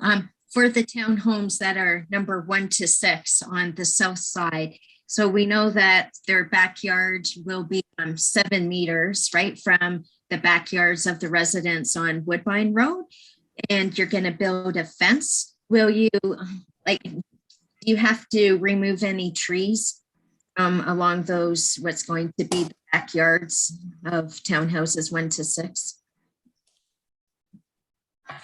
For you, Mr. Chair, I believe the current expectation is that 1 tree along those rear yards will need to be removed. It's possible that other trees may, but certainly tree protection is being is intended along there. So if there's another way to install fencing or privacy along those rear yards, that would be considered. Right now, if I'm looking at the tree preservation plan, there's existing trees at the rear of lots 1 and 2, but not the other lots. So certainly fencing along the other lots is not going to be a challenge to install. Lot 2, there's a tree sort of at the corner that at this point in time is not being proposed for removal, but the trees behind lot number 1 are going to require a little bit of a closer look. So that's something that we will look at a little bit more closely to see what can be done to mitigate that. Okay, so I definitely appreciate you saving the bur oak in the middle of this development, and also retaining all the the vegetation that you can along the west side, but also for, if you could please try to save the trees that are along the south side as well. That would definitely be appreciated. Let's see. For the sidewalk along Princess Street, I believe there's a sidewalk now that goes along along Princess Street, but in the diagrams that we have, it just might be the computer graphics that were used. There is going to still be a sidewalk along Princess Street, right, from the west side to the east side when this is all built out. Through you, Mr. Chair, if there's something shown on the renderings, it is conceptual. The site plan itself is not currently showing a sidewalk along that frontage. We know that there is a sidewalk planned along this stretch of Princess Street at a staff level, and I would have to defer to staff on the status of those plans and the location of that sidewalk particularly. Certainly, if there's a desire to provide a sidewalk, that can be, there's a bit of space for that. It may have to go in part onto the municipal road allowance, or some of the parking might be shifted. There's a parking space at the 6-unit building that gets quite close to the road. So there isn't really room for a sidewalk and that parking space to coexist. But that's certainly something that can be looked at. And if there's an opportunity to provide some type of a pedestrian connection there, should there be a need for one, that's something that can be looked at. But I also see that staff are prepared to speak on that. Ms. Grant. Yes, thank you. And through you, for your benefit, Councillor Stanek, I'm just looking at the preliminary technical comments, which haven't been shared with the applicant to date. We're kind of waiting for this meeting before we finalize all those comments, but I am noting that engineering is requesting a sidewalk along Princess Street here as well. Transit is also requesting a transit pad at the front of the property here. So there will certainly be some changes to the interface with Princess Street with landscaping, transit, and sidewalk requirements. Okay, thank you very much for that. For the visitor parking, so it's 1-to-1, Mr. Leclerc. I'm just a little bit concerned about the 11 visitor spots, because I know that along Princess Street, right there anyway, it's basically impossible to park in front of, like if 11 spots isn't enough and any overflow visitor parking were to go along Princess Street, I think it's pretty hard to park along there. So I'm thinking like maybe cars are going to start parking along Woodbine Road and using that pedestrian access to then, get to their place to visit.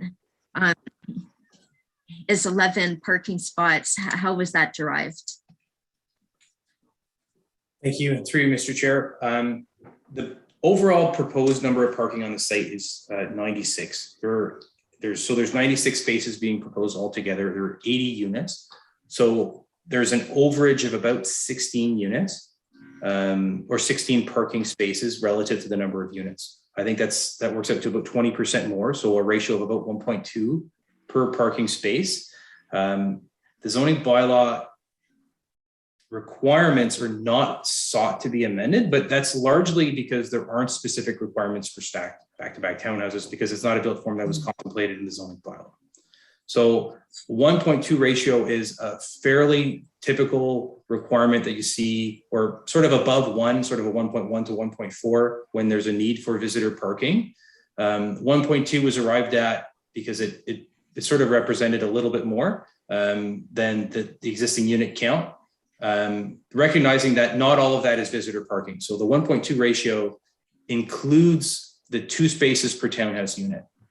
So you're Mr. Chair, through you, Mr. Chair, it's absolutely correct that there are only 11 spaces. It's a bit of a balance overall in terms of providing parking to meet the needs of the site and not overly encouraging the use of vehicular transportation of private vehicles, and sort of encouraging people to use active transit or public transportation. So there hasn't been a detailed technical analysis to ensure that the number of visitor parking spaces is sufficient for this building type. The traffic study that was conducted as part of this, the application looked at traffic impacts and did not look specifically at parking needs, because there wasn't any relief being sought from the zoning bylaw requirement. So there wasn't that trigger to require that to be looked at as well. Okay, thank you. And then I think, let's see, I also have a concern for block number 9. It's on, that's the one that's right on the east side of the property, right? And it is so close to the commercial landscaping company right next door. When there was a public meeting about that landscaping company, the number 1 complaint from all the surrounding neighbors was the amount of dust that's generated from there. And so now we're putting like a 4-story building, within really a few meters of the border of that landscaping company. And, dust is created, it blows around and it rises. And here's a 4-story building. And I don't know if there's anything that can be done with that, but at least staff are hearing the concern. And I want to know their input when the comprehensive plan comes through. I know we just heard that there's going to be air conditioning units so that people won't have their windows open, but that is so bad for climate change, right? To say, hey, you know what, you can't even have your window open because of all the noise on Princess Street and all the dust that's going to be next door. Like, that's not really how I don't think any smart city wants to go, is to force residents to have air conditioning, let alone the electricity bills. So if that can be raised in the comprehensive report, staff can take note of that.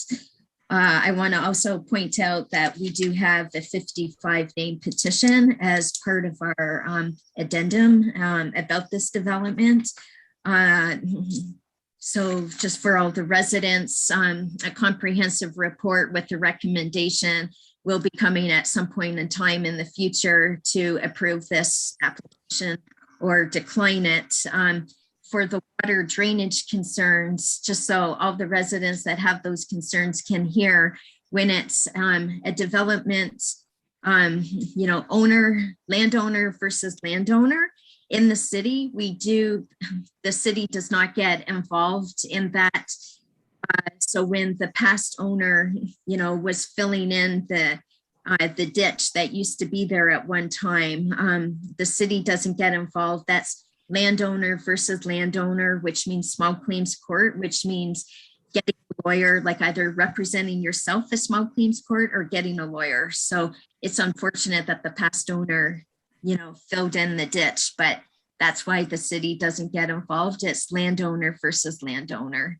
And for the blasting, what we've said before when been these concerns is take photos now of what your basement, the condition of your basement is, and then if there are any, cracks that come about, then you can go through the home insurance, like take pictures now before any blasting occurs. Maybe there won't be any blasting, it's just going to be excavation, but take pictures now of what your basement looks like, so you have the proof of beforehand.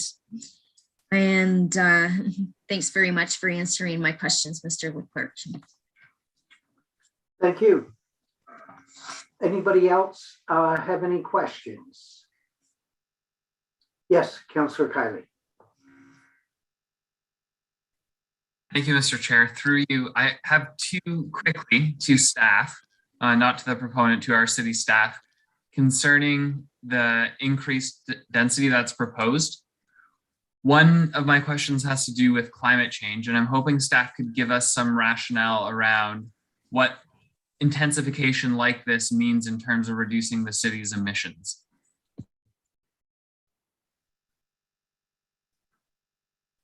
Yes, who would like to address that?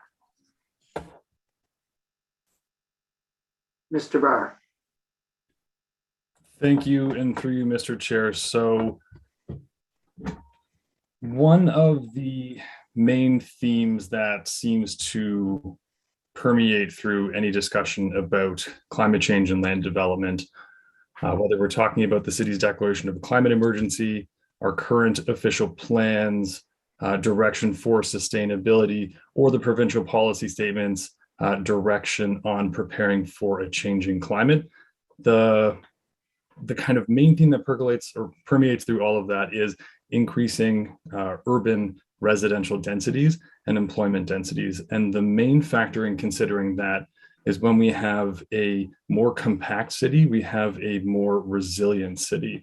And that starts to lessen our dependence on the private automobile for everyday trips. The old adage that you need a liter of gas to buy a liter of milk starts to become a thing of the past when you can live and work and meet all of your daily needs either via transit, shorter vehicle trips, or through active transportation and transit usage. So when we're thinking about density in the city and the city's climate emergency, one of the things we're really driving home through some of these land use development applications is finding a way to compatibly introduce density within our urban area, because as we begin to intensify and redevelop within our urban area, we are reusing or revamping underutilized land within the city. We are lessening pressure to expand our urban boundary into virgin land, and we are increasing both the sustainability and financial viability of some of the investments we've made in the city, as well as the social sustainability, by allowing people to have alternatives to live their lives that do not rely on the automobile. This application is still under review, so the tests and understanding for compatibility are still being reviewed by city staff amongst all of the other technical review comments that have to be understood from our internal departments, as well as all the comments raised by the public here tonight. So no decision for staff, sorry, I shouldn't do decision, no recommendation from staff is coming forward at this time, as this application is still under review. Thanks very much. And my second question, and I'll leave it at that for now, as I'm sure other councillors have questions. And as you said, staff still need more time to deal with this file before it comes back to us. But my second question is around the notion of compatibility that you brought up, Mr. Barr. So through you, Mr. Chair, within, let's say, a kilometer or two radius of this proposed, this proposal, these multiple buildings on this site, are there other examples of multi-residential buildings, maybe multiple story multi-residential buildings, abutting properties that have single family homes or lower density buildings? In other words, are there examples within the neighborhood that could be comparable to this proposal? Thank you. Through you, Mr. Chair, I see Councillor Hill has their hand up. Is that to introduce something now? No? Okay, I will. Sorry, I just saw a hand go up and I didn't want to jump a gun. There are multiple examples around the city, and I think you find this across a lot of cities in Ontario, that multi-residential development exists adjacent to lower rise buildings, and low rise buildings can also be low density and medium density. So I just didn't want to say low density residential, but lower rise buildings. This is a type of development that permeates the city. There's an example of a 6-story building that is built at Princess in Midland that backs onto 1- and 2-story semi-detached and single detached dwellings. Around that same area, around the Cat Center as well, there are buildings that are 6 and 12 stories in height that are near and back onto lower density residential development. There are several developments along the Bath and Pembridge Court, on the Pembridge Court and Taylor Kidd area, ranging in height from 3 stories up to 6 stories, as well as developments down in the Bath area. So this type of development does exist across the city.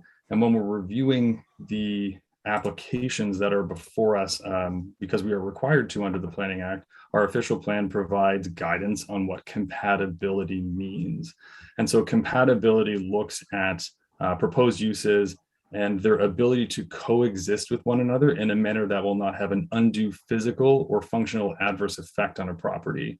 And our official plan contains additional guidance on what that means under the compatibility criteria, as well as functional needs. So when planning staff are reviewing these applications, we are looking for undue adverse effects in terms of shadowing, in terms of increased uncomfortable wind speeds, adjacency to properties, land uses that may be incompatible with each other, as well as considering the functional needs of the site. So we're looking to ensure that there are proper amenity spaces, green spaces, that the site functions in terms of parking and garbage collection, as well as the introduction of bicycle parking and the needed facilities that all coexist and cohabitate with those. Thank you so much. Very thorough.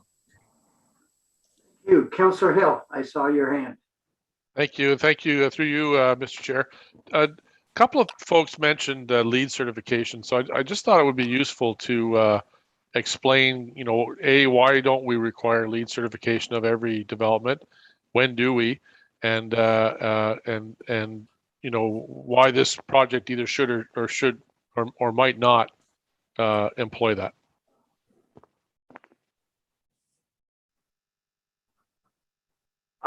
Perhaps one of our planners could answer that. Mr. Barr or Mr. Park?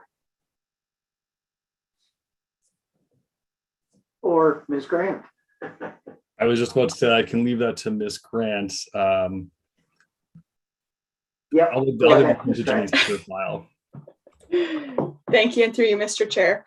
Yeah, so the official plan encourages sustainability of new buildings and energy efficiency. So that's certainly something that we're always looking for, but it is not a requirement of the official plan.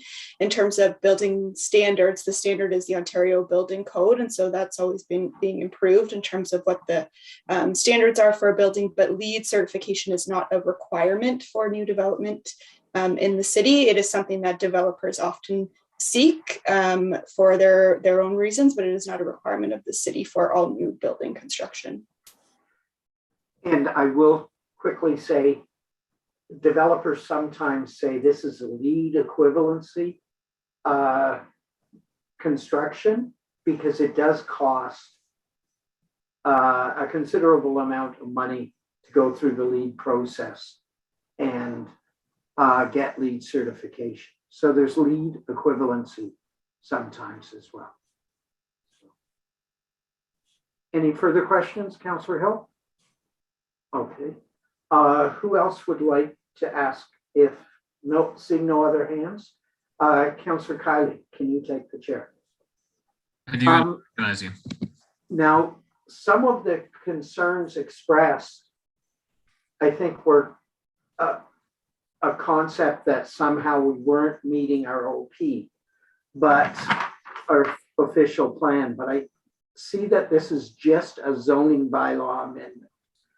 So Ms. Grant, this complies with our current official plan in its current application?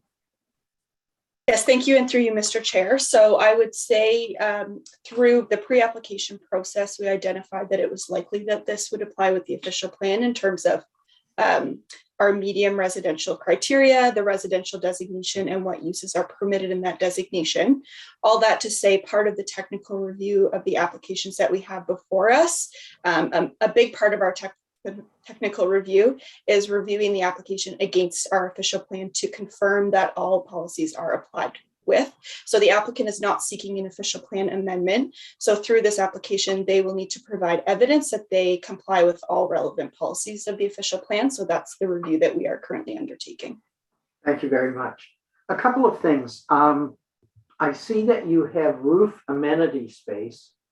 I would be very pleased, and I'm sure others would be, if you looked at the option of green roofs. The amenity space, if it's just a flat concrete surface, I think is a missed opportunity. And the other thing is, in your parking areas, when the comprehensive report comes out, I hope to see EV charges both underground and at surface parking, because God willing, by within the next 8 years, we should have the majority of cars as EV vehicles. So if you can accommodate that. Now, you mentioned fences and trees as if it's we're doing the trees, we don't need the fences. I think that's a kind of false dichotomy. You can do privacy fences and trees quite often without one influencing the other. There were a lot of people tonight that talked about overlooked concerns, which are all legitimate concerns. And I'm sure that our planners have heard that, and they will indeed be looking to address that in the comprehensive report. Councillor Osanek spoke on precautions to take for blasting. In my district, there's been a lot of blasting along the Williamsville corridor of Princess. And definitely get pictures of your foundations inside and out, because if it's damaged, by blasting, you have a recourse to have those repairs done. There was a lot of concern about water and stormwater control. I believe, and I'll look to our planners if they want to correct me on this statement, we by law have to make sure that there's no negative influence of stormwater in any development. And in fact, sometimes developments are an opportunity to improve upon water issues. I see Ms. Grant has appeared. Did you want to comment on that? Yes, thank you, and through you, Mr. Chair. So I will just say that Councillor Osanik's comments were correct when it comes to grading between private properties and when changes are undertaken. However, I would note that when we are proposing new developments such as this, where site plan control is required, the city does require that post-development flow. So once all the work is done, do not exceed pre-development flows. So the property owner is responsible to ensure through their stormwater management reporting and plans that all stormwater is being directed to the city's infrastructure and not to adjacent private properties. So the fact that adjacent properties are currently having stormwater management issues is a great thing for us to know, so that we can ensure that our internal engineers who are reviewing these reports can make sure that that's being taken into consideration in the stormwater management plans. Thank you. And I just want to mention a lot of the concerns that were expressed tonight, as always, are actually site plan concerns. And site plan is an interesting thing because it gives us an opportunity when a proponent comes hat in hand to get an approval to be able to ensure certain things are done. Now, I will say Councillor Osanik is an excellent counselor. She knows the process. If and when those issues are not addressed, she can request what's called a site plan bump up, which council always defers to the district councillor to agree to that. And that gives the public an opportunity to come to a planning meeting and discuss site plan, have recognition to discuss site plan issues. So that's definitely a possibility. I just want to really quickly mention something, and this isn't going to make me a lot of friends in the neighborhood, but our rights, our property rights are defined by our property. I bought the house I'm sitting in right now because when I sit in my den, it feels like I'm in the country because I have a huge wooded lot, even though I'm in the middle of the city. Even when I bought this house 12 years ago, I knew that that wooded lot isn't going to be there forever. And my sight line rights and my rights end at my property line. So eventually, to my disappointment, I'll no longer feel like I'm living in the country. But the reality is that is where my rights are defined by my property. So if this fits the official plan designation under the Planning Act, we need to consider it, and we need to work really hard to try and make sure that it has a minimal impact on the neighboring community. But we don't have the right to say no because I'm going to lose my opportunity to look at a woods in my outside of my backyard.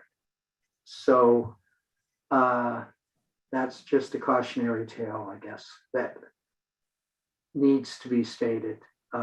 So would you like to chair back? I would indeed. I think I've covered all my jot notes.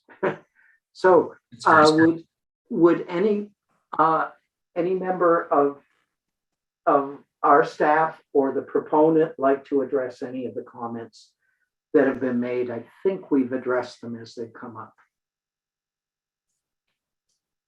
I believe we're, yes.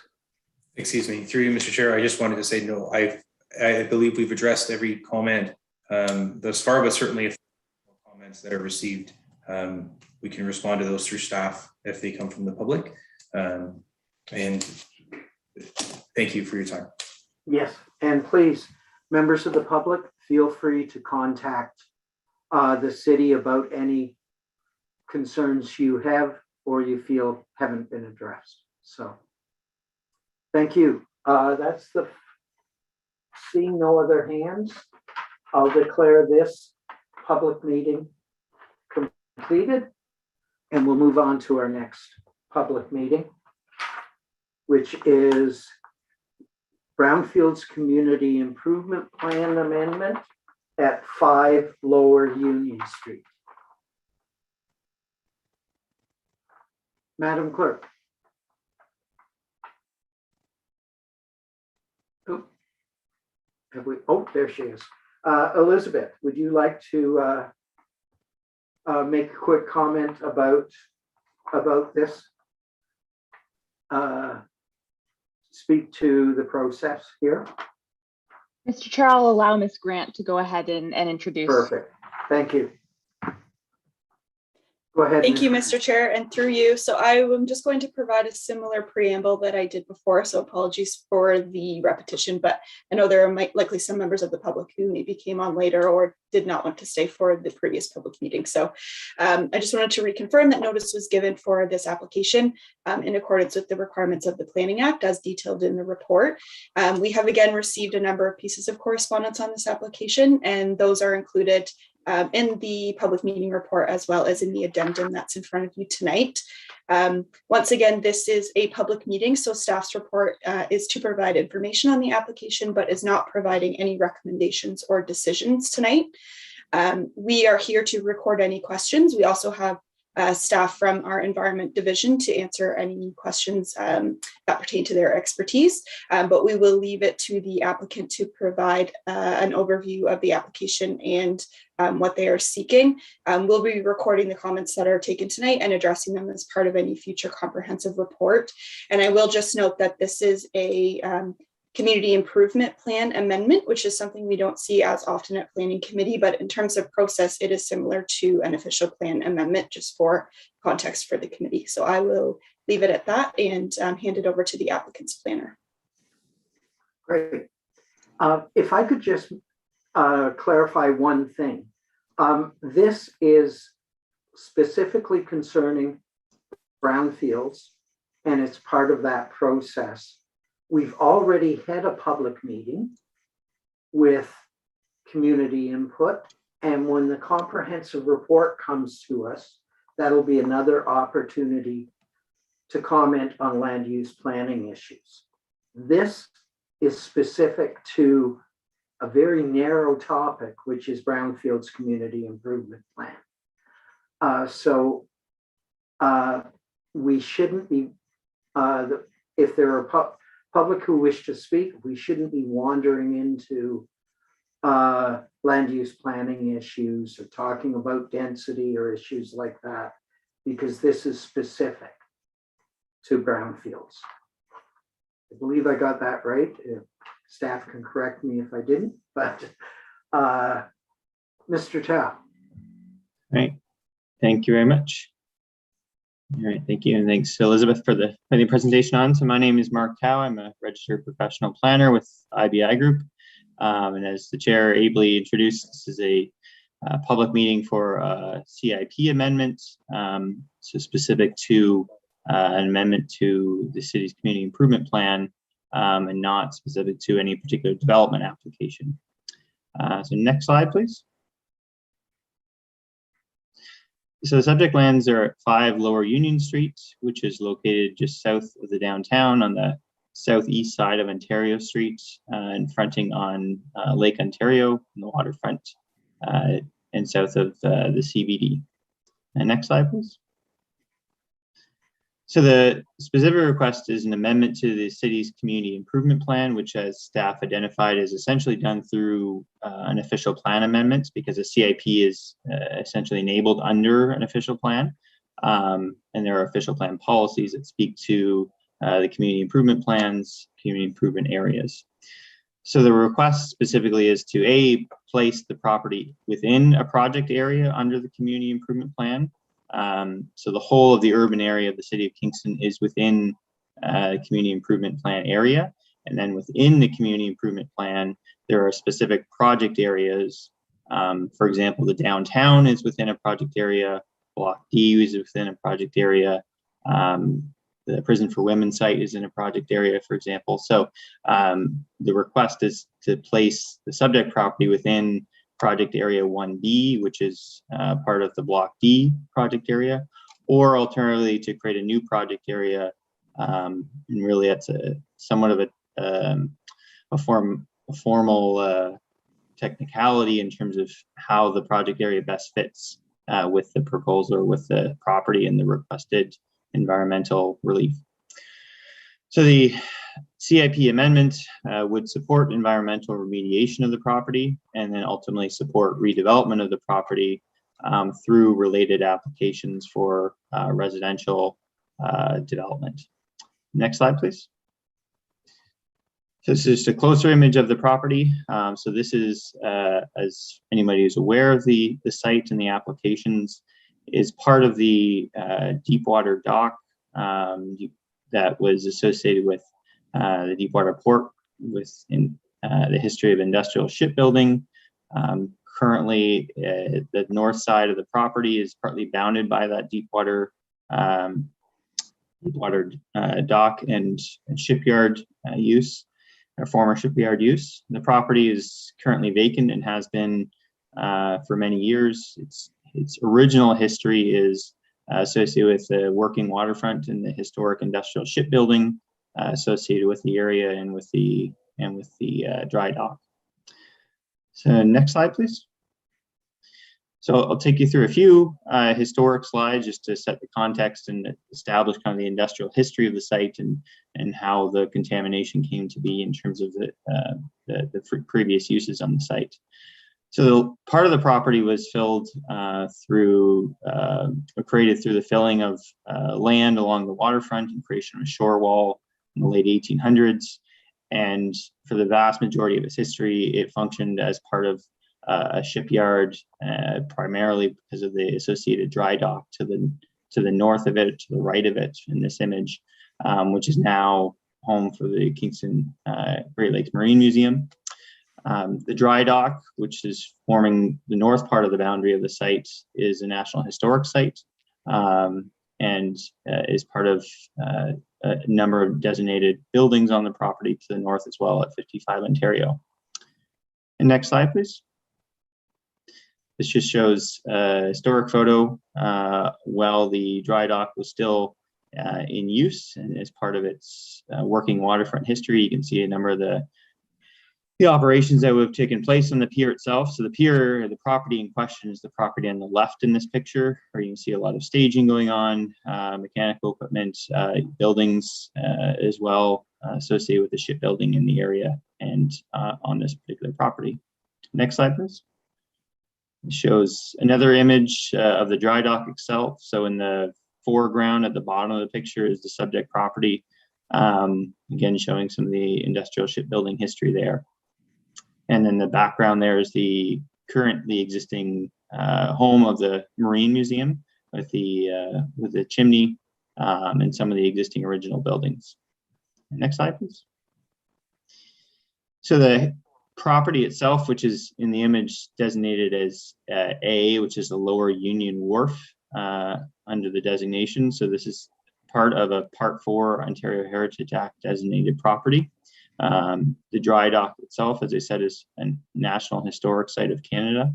And so this property bounds that dry dock, and part of the property itself is occupied by the dry dock wall. Next slide, please. So in terms of ownership, certainly in the last number of years, up until 2016, has been owned by the federal government, at which point they sold it in 2 separate parcels. So previously this property had been one contiguous parcel, together with what we would know locally as the dry dock and pump house site, which is the home of the Marine Museum. So in 2016, when the federal government sold it to a private entity, it was separated into 2 parcels, one being the dry dock and the pump house at 55 Ontario Street, and the second being 5 Lower Union Street, which is this property at the end of Lower Union Street and the vacant pier. There were previous development applications on the property, but in 2019, the current property owner purchased the property and provided funds for the Marine Museum to purchase the adjacent property at 55 Ontario Street, allowing the Marine Museum to return to its long time home.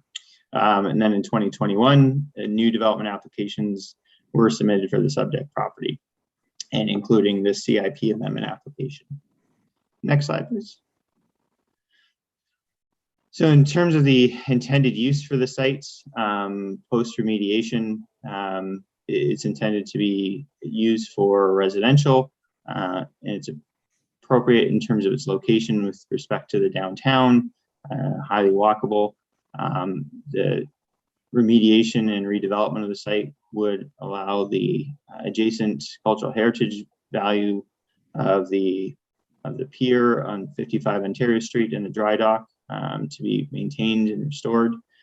It also preserve opportunity for potential deep water dock close to the downtown, and also provides for the opportunity to implement the waterfront master plan in terms of waterfront trail linkages around the outside of the property along the waterfront. And next slide, please.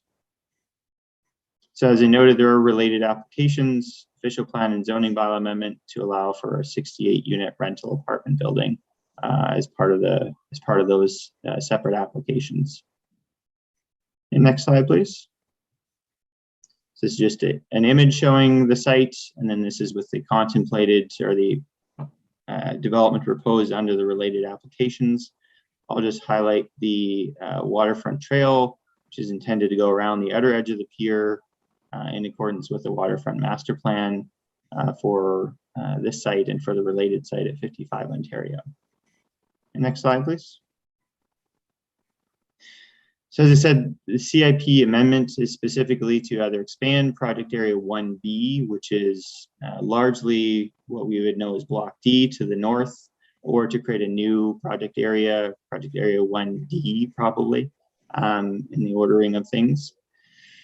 And the second request as part of this is that within that expanded or new project area, there would be an extension of the deadlines for applications for grants and funding. The current CIP has built-in expiry dates for eligible grants, simply because it's a document with internal time limits on it in terms of when funding can be provided, applications are due, and it's coming to the end of its 20-year kind of time horizon in terms of its in terms of the deadlines that were originally inserted. And so recent applications under the CIP have had to request allowances for extensions for timelines for applications because the document itself has those standard limited timelines in it. So this is similar to other applications that council would have recently seen in terms of extending the deadline for some of those grant and funding rebates. And next slide, please. So under the provincial policy, which is applicable in terms of evaluating these sorts of applications, the proposal enables remediation of the property to be redeveloped within a settlement area, which is a priority policy of the PPS. It also promotes redevelopment of the Brownfield site and supports remediation of contaminated sites. So there's a few PPS policies that speak to remediation, brownfield, priority of redeveloping brownfield sites over, for example, greenfield sites. Next slide, please. So the official plan has a number of policies in section 9.8 regarding community improvement areas. So I'm just going to speak specifically to those policies. So there are policies with objectives about what community improvement areas should be identified as and used for. So in this case, it's proposed to be used, the subject property is proposed to be used for residential housing, which is an identified need in the community, and it's located in an appropriate location in terms of the residential use. Allowing the site to be remediated, rehabilitated also would contribute to tourism and cultural improvements given the heritage values on and adjacent to the property and provision of waterfront trail connections. It also achieves goals of rehabilitating environmentally compromised land, particularly on waterfront, certain environmentally sensitive areas. And the CIP policies do identify that the intent, or one of the intents of the CIP is to support private parties in remediating contaminated lands. And I'll touch on that a little bit later as well. Next slide, please. So under the community improvement plan itself, so now we've left the official plan policies and moved on to the community improvement plan document itself. So there are a number of policies there that have to be assessed in terms of looking at new project areas. And so we went through and looked at, for example, what are the overarching goals and objectives of the CIP? And so there are a number of criteria there that I've listed on the screen. One of the big ones, and the primary reason for brownfield programs, incentive programs, is to quote unquote level the playing field between contaminated lands and greenfield lands to help make contaminated lands as attractive as an equivalent greenfield site.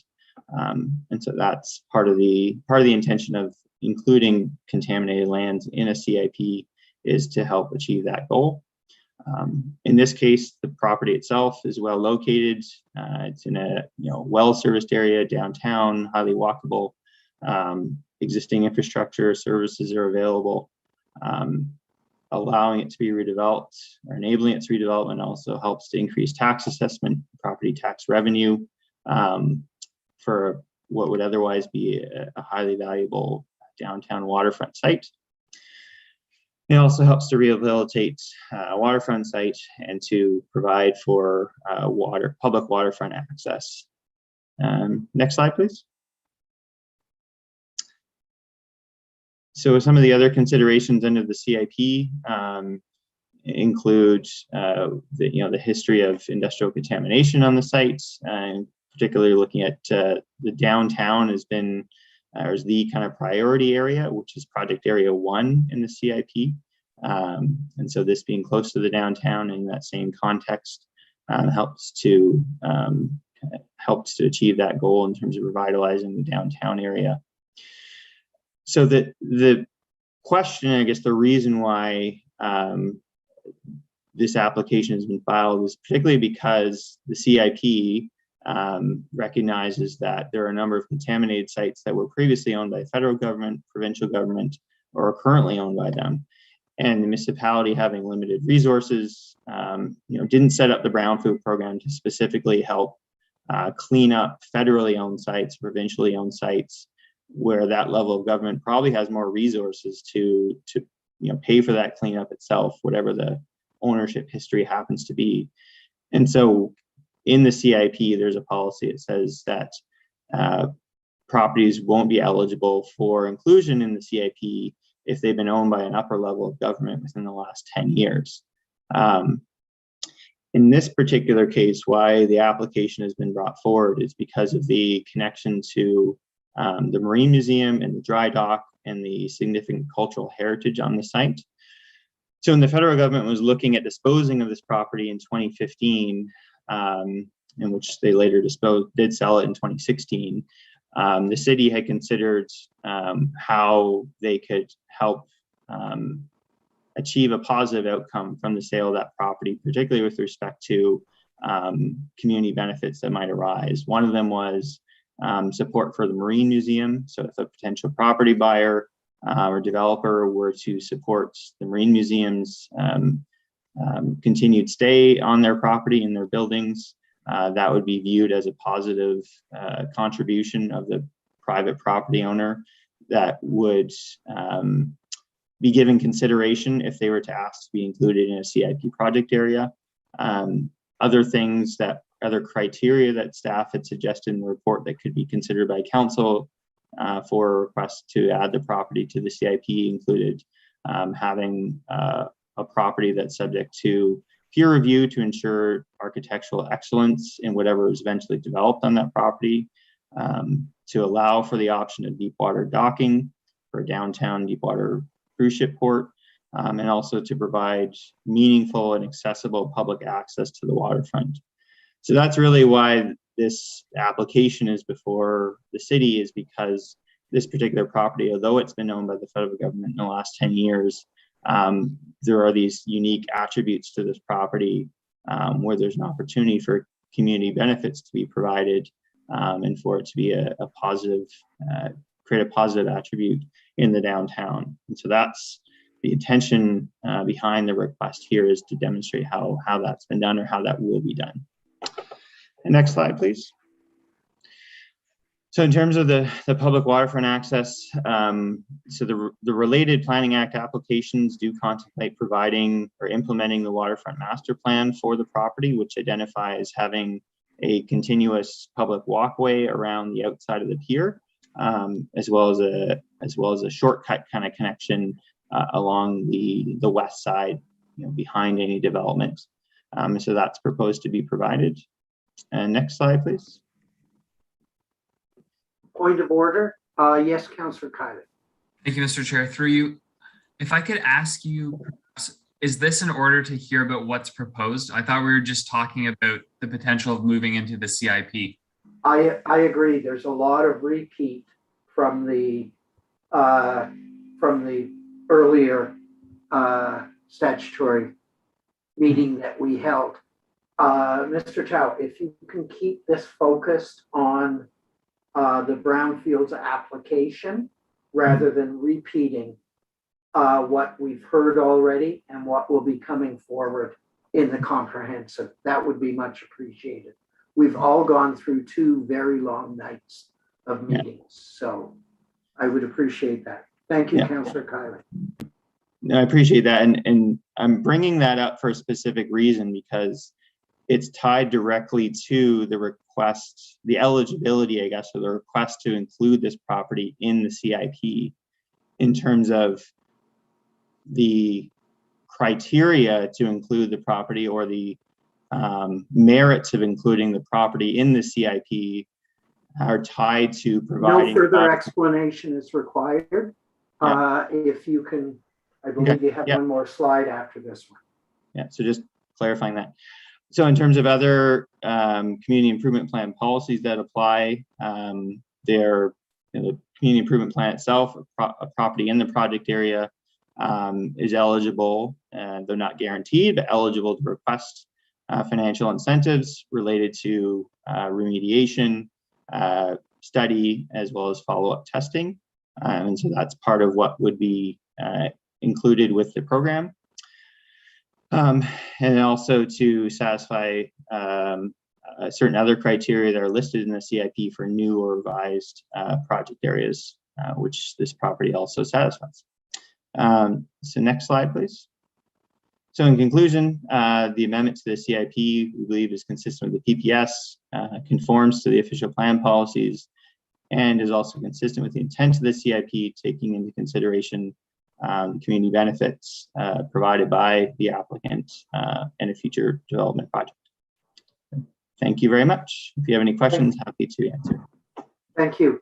Madam Clerk, first of all, do any city planners want to add to this? Mr. McClatchy, do you have any comments to make? If not, we'll go to the public if there are any questions arising. Seeing none, Madam Clerk, are there any members of the public who wish to speak? Thank you, Mr. Chair, and through you, I do have at least one hand raised. Just before going to that member of the public, just a reminder that if you wish to speak during this portion of the meeting, we do require you to raise your hand in Zoom. Again, that is found in the center of your screen when you move the mouse over the Zoom window. Mr. Chair, first to speak is Jim Parker. Mr. Parker, the floor is yours. If you can speak to the Brownfields application, that would be much appreciated. Thank you, Mr. Chairman. That's exactly what I'd like to do. Having read the CIP document, it struck me that there was one sort of, or two clauses which are entirely germane. Let me quote, it is section 2.4, page 3. The ability of the city to continue financing brownfield tax rebates at current levels while achieving its 1% tax assessment growth target was identified as a concern. Also, the fact that there was an end date to the brownfields, I think, is also indicative of the city's wish to. Elizabeth, thank you very much for putting that up. Is indicative of the city's wish to curtail its brownfield expenditures. So the question to me was very simple. Does the applicant, Homestead Landholdings, need this financial incentive for this development? We did some analysis of the Homestead apartment website and found out that in Ontario, it has 165 apartment buildings, 47 of which are in Kingston.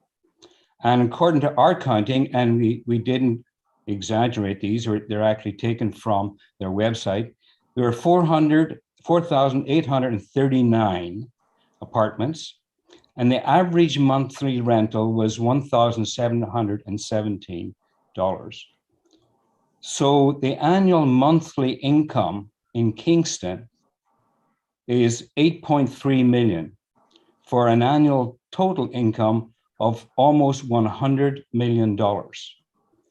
When you calculate that in the same terms for the whole of Ontario, Homestead Landholdings earns in excess of $350 million per year. Yeah, I appreciate that, sir. And these are really interesting statistics. I'm not sure how that applies to our current brownfields policy parameters, which this application is seeking. I will hope to get to that in the next slide. My point is that with constrained resources, we should be applying our brownfields to those organizations which clearly need the financial resources to level the field to the green fields. And in this particular case, this applicant is one of the biggest landowners in Canada and has financial strength to proceed. May I have the next slide, please? If you can show how this relates directly to our current policy framework, which is what the proponent is requesting. Let me try to do that with the next slide, please. Please do. So the question is, excuse me, Mr. Parker, I apologize for interrupting. Councillor Neal, I'm not sure if you're aware, but Councillor Hutchison is raising a point of order. Oh, he's not on my screen right now. So please, point of order from Councillor Hutchison. You're muted right now. Okay. Sometimes the pop-up comes and sometimes it doesn't. I think the argument of the presenter is clear. Council does not have to grant brownfield SIP assistance to anyone. It's entirely up to council. The argument would appear to be that he's arguing these people don't need it, therefore don't do it. That's directly online with what we're doing. Okay, perhaps we could hear from Mr. McClatchy now. I'm not, correct me if I'm wrong, but I've never seen us applying a means testing for the CIP application. Mr. If Chairman, that's something I missed, I apologize. Mr. Chairman, if I might say that what I'm trying to establish is the merits of the benefits against the cost. Excuse me, Mr. Parker, if you could let Mr. McClatchy was asked a question. Oh, I apologize. I'm No sorry. problem. Mr. McClatchy. Thank you, Mr. Chair, and through you, we do not apply a means test to applicants to the Brownfield program. We look at the feasibility of projects on a project-specific basis, and we try to determine whether or not the degree of environmental remediation required is significant enough to pose an element of unfeasibility on any given project. That's what I thought.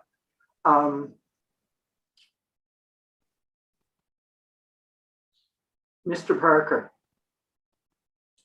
would you consider very quickly going through your next couple of slides as information, but recognizing that our brownfields established policy and framework under which this application is coming may not be related to the information you're wishing to share? Thank you very much. I'd appreciate the opportunity to share the rest of the information, and hopefully that it will be somewhat germane to the discussion. I looked at what I thought were the benefits of this being in the Brownfields program, and from my analysis of it, the heritage aspects are located on 55 Lower Union, the Marine Museum, and not on the 5 Lower Union Street. The proposed development is not congruent with the waterfront master plan. And if you look at the items on the project 5.07 and 5.08 of the waterfront master plan, you'll see that is certainly not congruent at all. The proposal has been shown to be inadequate for the berthing and servicing of the most frequent mid-sized cruise ship visitor to Kingston, the MS Hamburg. This was shown in a previous presentation, and there's an attached figure. If we could just quickly flick to that, Elizabeth, please, and then come back to this slide. So the dark outline is outline of the MS Hamburg. Yeah. Yes, I recall this in the public planning meeting. Yeah. And I raised this because the presenter has actually used the benefits of this deepwater dock as a reason for awarding the brownfields. I'm sorry I keep interrupting you, but we need to keep focused on the brownfield application and what's before us. What you're sharing with us, I know you shared with us in the public planning meeting where it was very pertinent, and it may become pertinent again when we have the comprehensive report for our consideration. But right now we need to focus on the brownfield application as it's currently established. Yeah. I apologize. No, that's okay, because in putting this together, I looked at the report that was part of the application, and all these items were in it, and so I thought it was appropriate to give one person's opinion on the things that the applicant is advocating as the benefits of the brownfields application to them. In conclusion, I don't believe that the benefits of the brownfields application as proposed by the applicant is sufficient to award scarce brownfields financial resources to an organization that has an annual rental income of over $350 million. We can have this done by Homestead, who are a very beneficial organization to the city. And so it's no reflection on them at all, but rather the fact that there's scarce resources in the city budget, and these should go to other applicants. Thank you very much. If we can get back to talking about the Brownfields policy as it applies. Mr. McClatchy, did you want to address any of the comments made? Certainly, Mr. Chair, thank you. Really, the one that I wanted to address the most was the comment on the scarcity of Brownfields funding and the potential to apply Brownfields funding to other projects where the applicants might be, let's say, more needy. I just wanted everyone to understand the fundamental premise of how the Brownfield projects are funded. The city does not have a pot of money that we keep aside for Brownfield funding. Brownfield funding that goes to successful Brownfield projects is derived from the new taxes that are paid from that Brownfield project. So it's a situation where a project has a small amount of property taxes at the start. After they've completed their cleanup and redevelopment, they have a larger amount of property taxes. We look at the difference and we refund a part of that back to the developer for a number of years until the developer's environmental costs have been recovered. So if as I understand it, the only upfront money that the city is a modest amount to do some testing. There's a small amount of initial study grants that are in the thousands of dollars, not the millions of dollars that we often see for these large Brownfield projects. Yes. And I did want to mention the fact around the means test of the applicant. I think one of the reasons that we don't do that is because when we look at Brownfield projects, we're always cognizant of the fact that it may not be the applicant that ends up eventually being successful on the Brownfield project. We have had situations where one applicant starts the process, but then another applicant finishes it because the first one couldn't. And so the merit of the project becomes more relevant than the merit of the corporate entity that is the applicant. Thank you. Councillor Kiley. Thank you, Mr. Chair. Through you. So I have no desire to challenge Mr. McClatchy because he is by far the expert of all of our knowledges combined. He could take on this, but I do have a particular question about the policy, just for clarification, because Councillor Hutchison has piqued my interest. So I'm digging through the weeds here on Brownfield policy section 6.2.1. I believe this might have even been related to what the resident, Mr. Parker, was bringing up. So this is from clause A. It says that the submitted environmental studies have confirmed the degree of site contamination and encumbrance by other liabilities is extreme to the degree that the rehabilitation and redevelopment is clearly not feasible without financial assistance. So again, I would like further understanding of what that means if not taking into account the applicant's, in this case, vast resources. Thank you, and through you, Mr. Chair. That is indeed that is the test we apply to applications that come through to us. It is not the test we apply to determine whether or not a neighborhood or a property within the city should be included as a project area. Once, for the sake of argument, once a project is included as a project area, they're eligible to apply for Brownfields funding.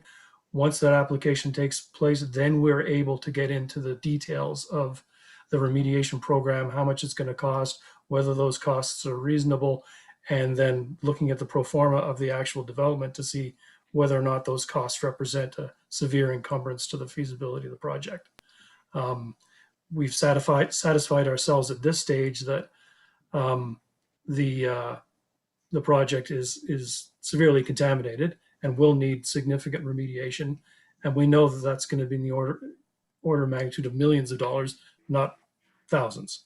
But until we get to the point where an application for specific funding is made, we can't dive into that test that you've described. Yes, Councillor Carter. Yeah, Good question. Chair Neil. If I could just follow up, Mr. McClatchy. In other words, to be as clear as I can in my own mind, this is about tonight including the site in the CIP and not the actual amount or the specifics of a potential remediation effort. Is that what I'm hearing? That's exactly correct. Okay, thank you for assuaging that in me. It was good to clarify. I appreciate it. Yes, Councillor Hutchison.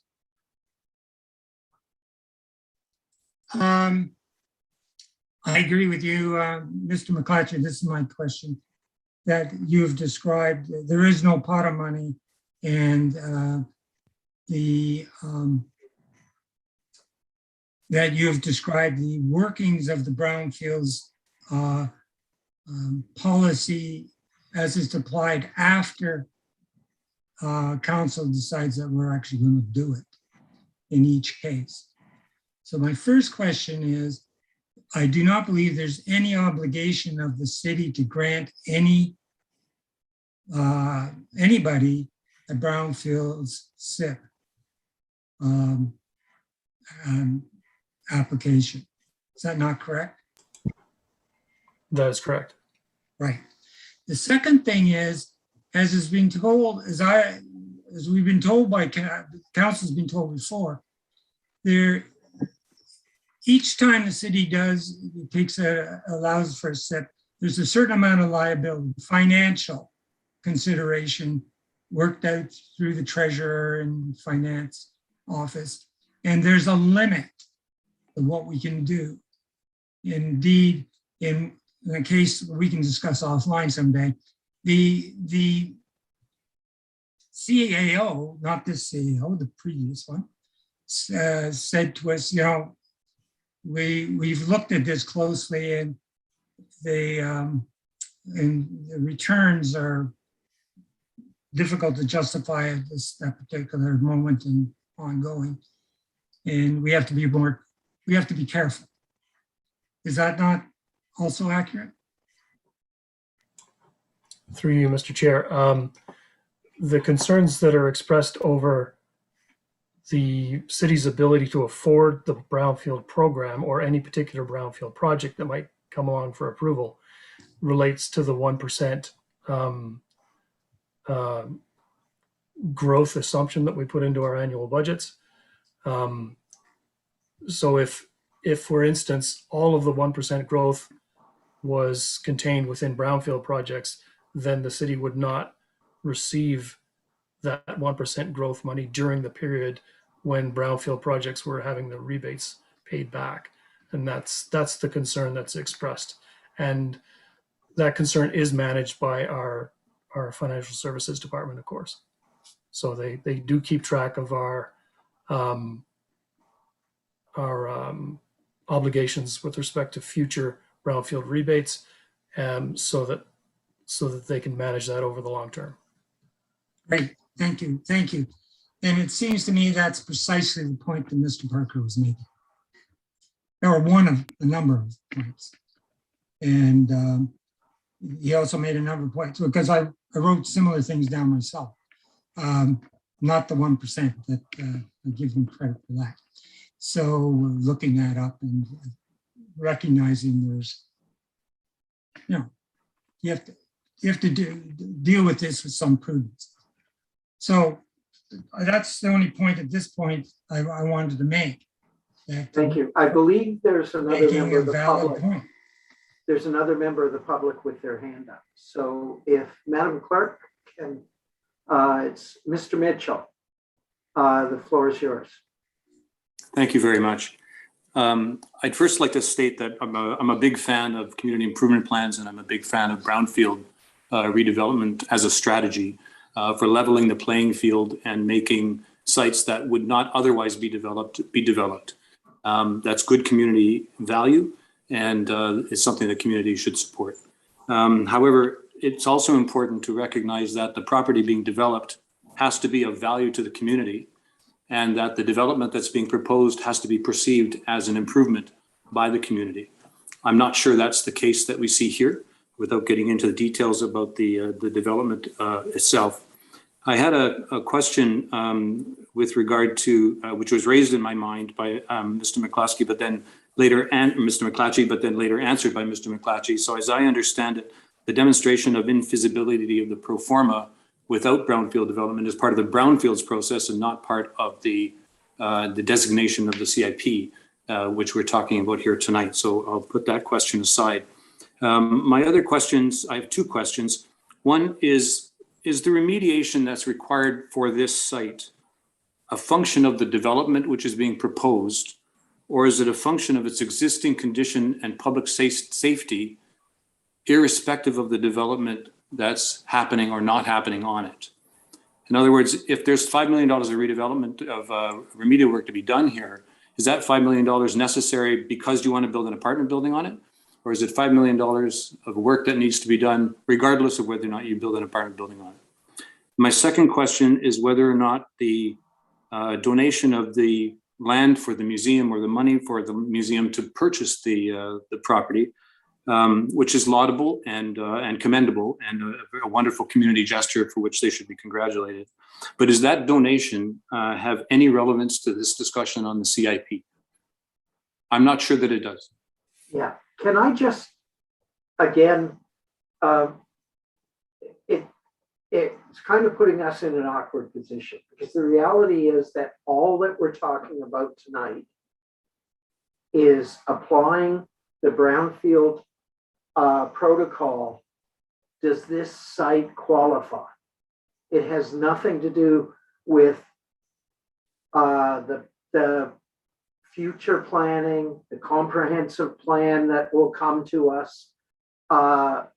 And we need to weigh it according to the planning act. Does it fit the existing zoning, the existing OP, the PPS? But what we're dealing with today is, does this site qualify as a brownfield? Mr. McClatchy, or Councillor Hutchison shaking his head, but do I still have time? Yes, I'll still recognize you, absolutely. Could Mr. McClatchy or Mr. Park or somebody, am I on the right track there? Happy to weigh in. Thank you, Mr. Chair. To the question about whether remediation is a function of the development or is required regardless, that's an excellent question. And it speaks to the details that we apply when a brownfield application comes in. What we want to do is make sure that remediation dollars associated with acquiring a record of site condition, that is a provincial requirement. We want to make sure that those remediation dollars are associated with that, and not just, for instance, a waste management exercise because you had to dig a deep parking structure or something like that. So we're quite careful in parsing out those two categories of remediation expense. Yeah, that's what I wanted to say. Thank you. Great. And I apologize, Mr. Mitchell. You still have 3 or 4 minutes left to comment. I would just like to say, with regard to process, it seems to me that the analysis of whether or not this qualifies for the CIP is somewhat of an academic exercise, and probably undertaken by staff. So the purpose of a public meeting is eluding me a little bit here. You had the consultant presenting details of the plan. You had the consultant rationalizing the inclusion in the CIP because of the magnanimous gestures that they've made with regard to heritage conservation and all of those things. Yet when we comment on that, we're being told that it's irrelevant to. Actually, there were 2 points. Confused by that.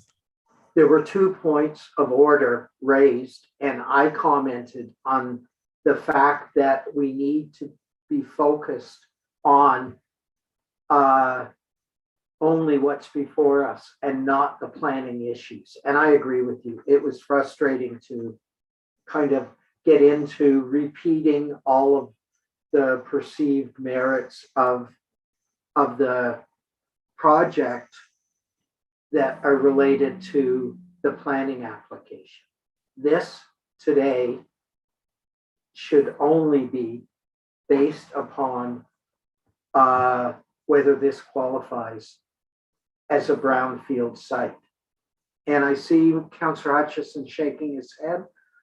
So I will recognize him if he wishes to correct me. I'm sorry that be so demonstrative, Mr. Chair, but your interpretation, I disagree with your interpretation, okay?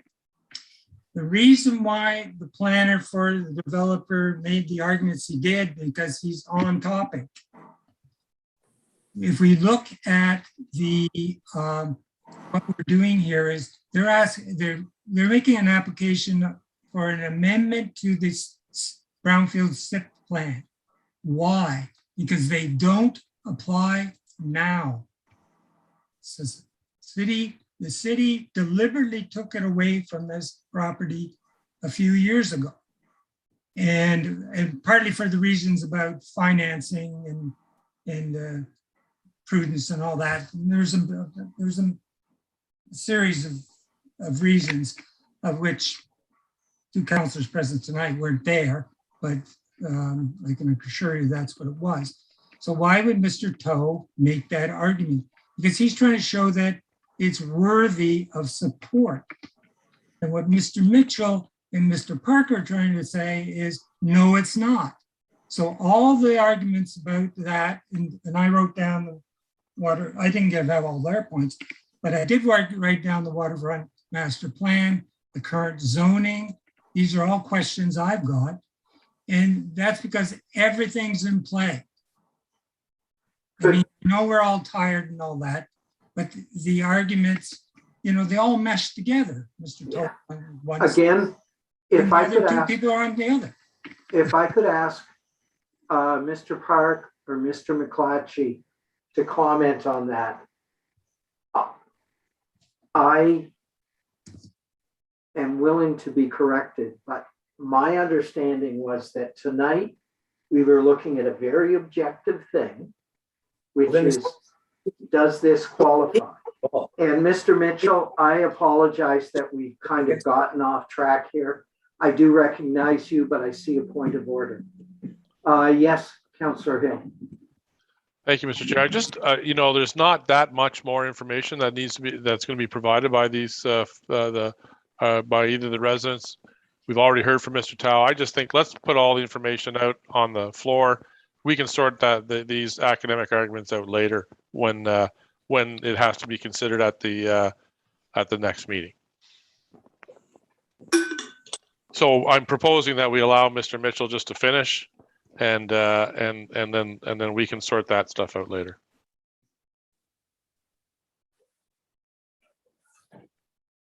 I'm not sure I'm live. I am. Thank you. It was me that was muted. My dog keeps barking in the background. Please, I will not interrupt you again. I apologize. Please complete your comments, and then we'll turn to staff to comment. I have submitted my my comments in a letter as well, so I won't repeat them here. I was really just focusing on the questions that arose from the discussion that I had heard this evening. And the one that I've not heard an answer to yet is whether or not the donation and the museum property adjacent has any relevance to this consideration of this CIP. And if so, what is that relevance and how would it be taken into consideration? Good question. Who among our staff would like to answer that?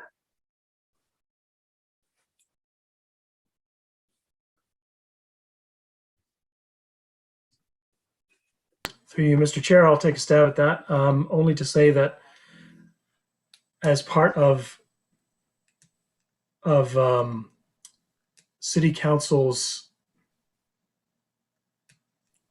attempted support for the Marine Museum, when this property was in the process of being sold by the federal government.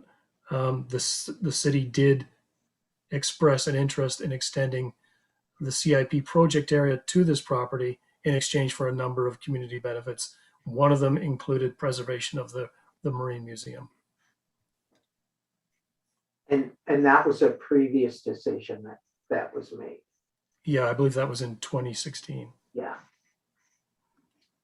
Thank you. Mr. Park, did you have anything you wanted to add? Through you, Mr. Chair, I have nothing further to add. Thank you. Does that address your concern, Mr. Mitchell?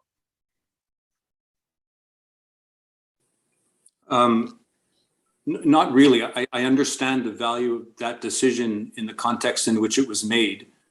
I'm not sure how that's relevant to the current dialogue about the developer of this property under the specific property that's under consideration here tonight, how that has relevance other than to say, thank you, Mr. Developer, that was a magnanimous thing for you to have done. I don't think it should be perceived as a quid pro quo, even though the city had expressed a previous desire that happen. I think it would be entirely inappropriate if it were portrayed as just quid pro quo. And unfortunately, the way it's presented by the consultant makes it appear that way. So I think that's something perhaps to guard against. I agree with that, Mr. Mitchell. And I have to say again, the CIP is not going to be related to our acceptance or rejection of any planning application that will be governed by the Planning Act and the city's OP. So, any further comments? No, I'm very good. Thank you for your time tonight. Thank you. Any other hands up, Madam Clerk? Mr. Chair, I don't currently have any hands raised at this time. Perhaps we can just do a final call in case there is anyone who wishes to speak to the application on the floor. Please raise your hand in Zoom so that we may call on you.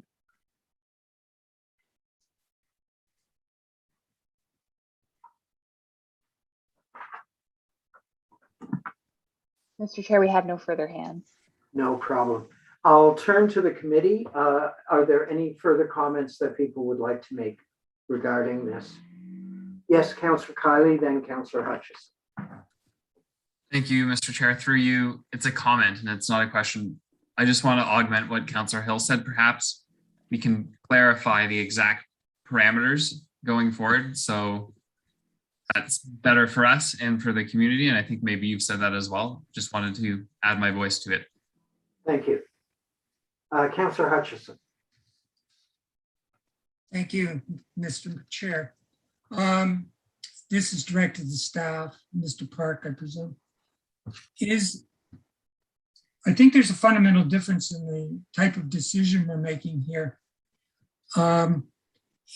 If the planning committee and if it gets council, well, we'll get the council in one form or another. If a decision is made by either or both of those parties, is the decision of council appealable by the developer? Through you, Mr. Chair, this is treated as an amendment to the official plan. So my understanding would be, unless my colleague, Mr. Barr, can correct me otherwise, that it would be appealable. It would be appealable. Yeah. Okay. So could you give us an idea of what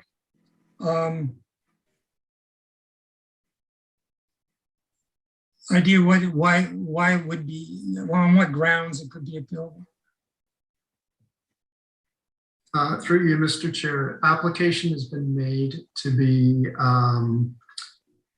have this site added to community improvement plan as a brownfield site. By doing that, all it does is add it to a schedule. It does not guarantee it will be approved for funding. All it does is ask that it be given consideration. That's all this is doing this evening. But council could still turn it down. That they could, sir. Does council have to supply grounds? That's through you, Mr. Chair. I would say that's more of a legal question, but I would suspect based on past scenarios that are similar, yes, there would be grounds would have to be given. Right, so they could be financial or planning or any number of reasons, correct? I see Ms. Grant wants to weigh in on this. Go Yeah, ahead, perhaps. Thank you. And through you, Mr. Chair, perhaps if I can just add that the official plan and the community improvement plan include a clear set of policies that we should be considering for an expanded or a new project area. So that would be what we would be reviewing an application and making a recommendation against. So that's the application under the Planning Act that would be appealable. Subsequent to that, if it was approved and they were added as a project area, then that's a separate council decision in terms of the actual funding of the application, which correct me if I'm wrong, Mr. McClatchy can correct me, but I don't believe that decision itself is appealable. It is just the CIP adding it to the plan, which we would need to review in accordance with the policies that council has set up through the official plan and the community improvement plan for adding a new policy area. So part of that consideration, I guess, to inform the conversation earlier, which I think is, I understand it's a little bit messy and it's hard to draw the line between the two applications when they are concurrent. And so the CIP plan for adding a new project area for this type of development does require that the applications are concurrent to confirm that any development proposal is consistent with the official plan. So these are applications that through the technical review and comprehensive reporting stages will be maintained as concurrent processes to ensure that any development proposal that would subsequently be requesting funding is consistent with the official plan. So I think the waters are still a little bit muddy, but I hope that provides a little bit of clarity in terms of how we'll be reviewing these moving forward. And if I've missed anything, my colleagues can correct me or fill in the gaps. Thank you for that. I just remind the committee that this property was removed from the plan for substantive reasons back in 2016, I believe it was. And so we should have view to that. Also, I had a question about the waterfront master plan and how it applies to this. Could Mr. Park explain to us how it applies to this particular property? Yes, Ms. Grant. Sorry, I'll jump in as I'm the one who's reviewing these applications in more detail, but Mr. Park might want to add something after I'm done. So the waterfront master plan is something that we are reviewing through the concurrent official plan and zoning bylaw amendment applications. And the master plan does ask for a pathway around this site, which is something I know through the previous public meeting that a path has been proposed at this stage, and we're working through our technical review with our peer reviewers on the details of that. So the waterfront master plan speaks to this property, but it doesn't apply to the CIP amendment application, if that makes sense. No. Well, I can see that argument. It was in the presentation. Okay, that's for the other thing is, what does the zoning allow for on this property at this time?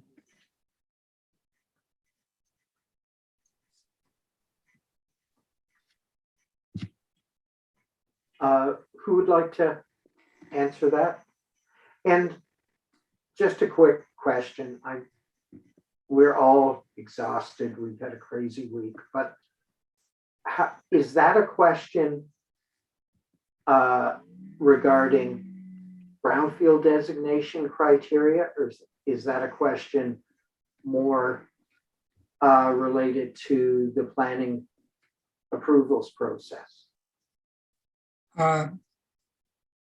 Could staff comment on that? That's a question related to the nature of why we're here tonight. Okay, it's not simply a technical matter. Ms. Grant. Question of values.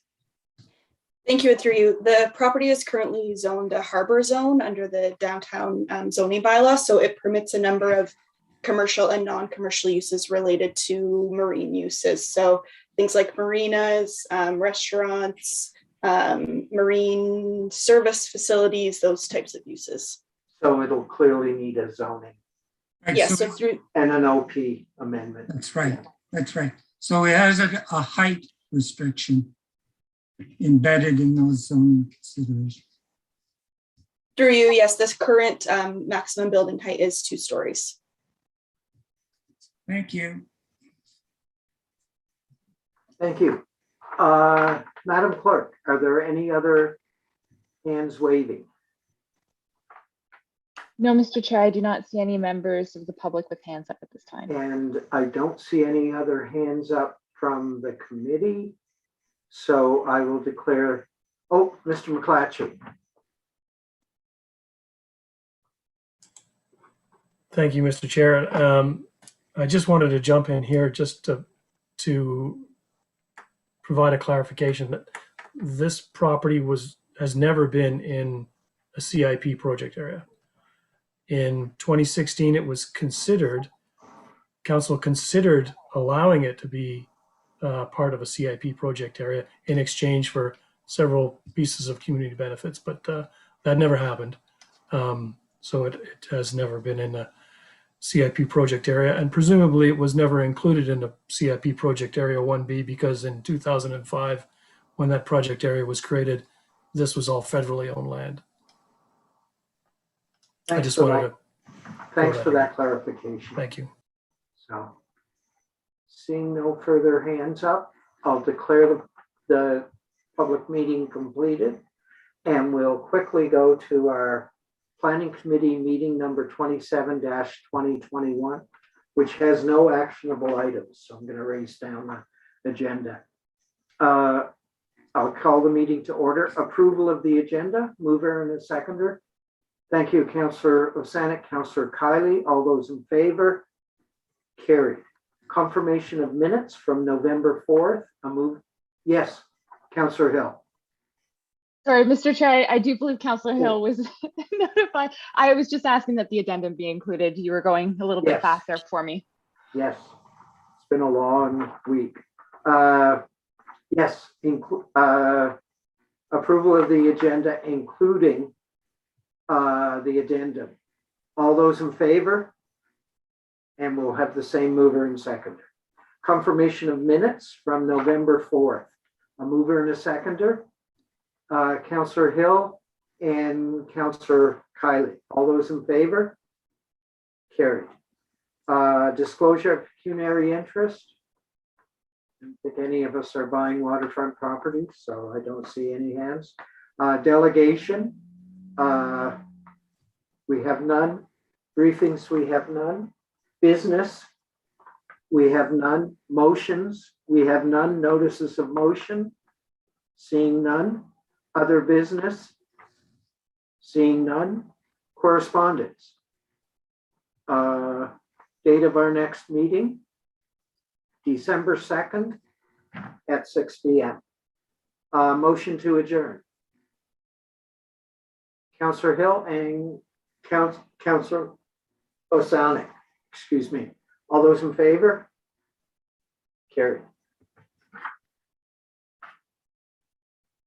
Thank you very much.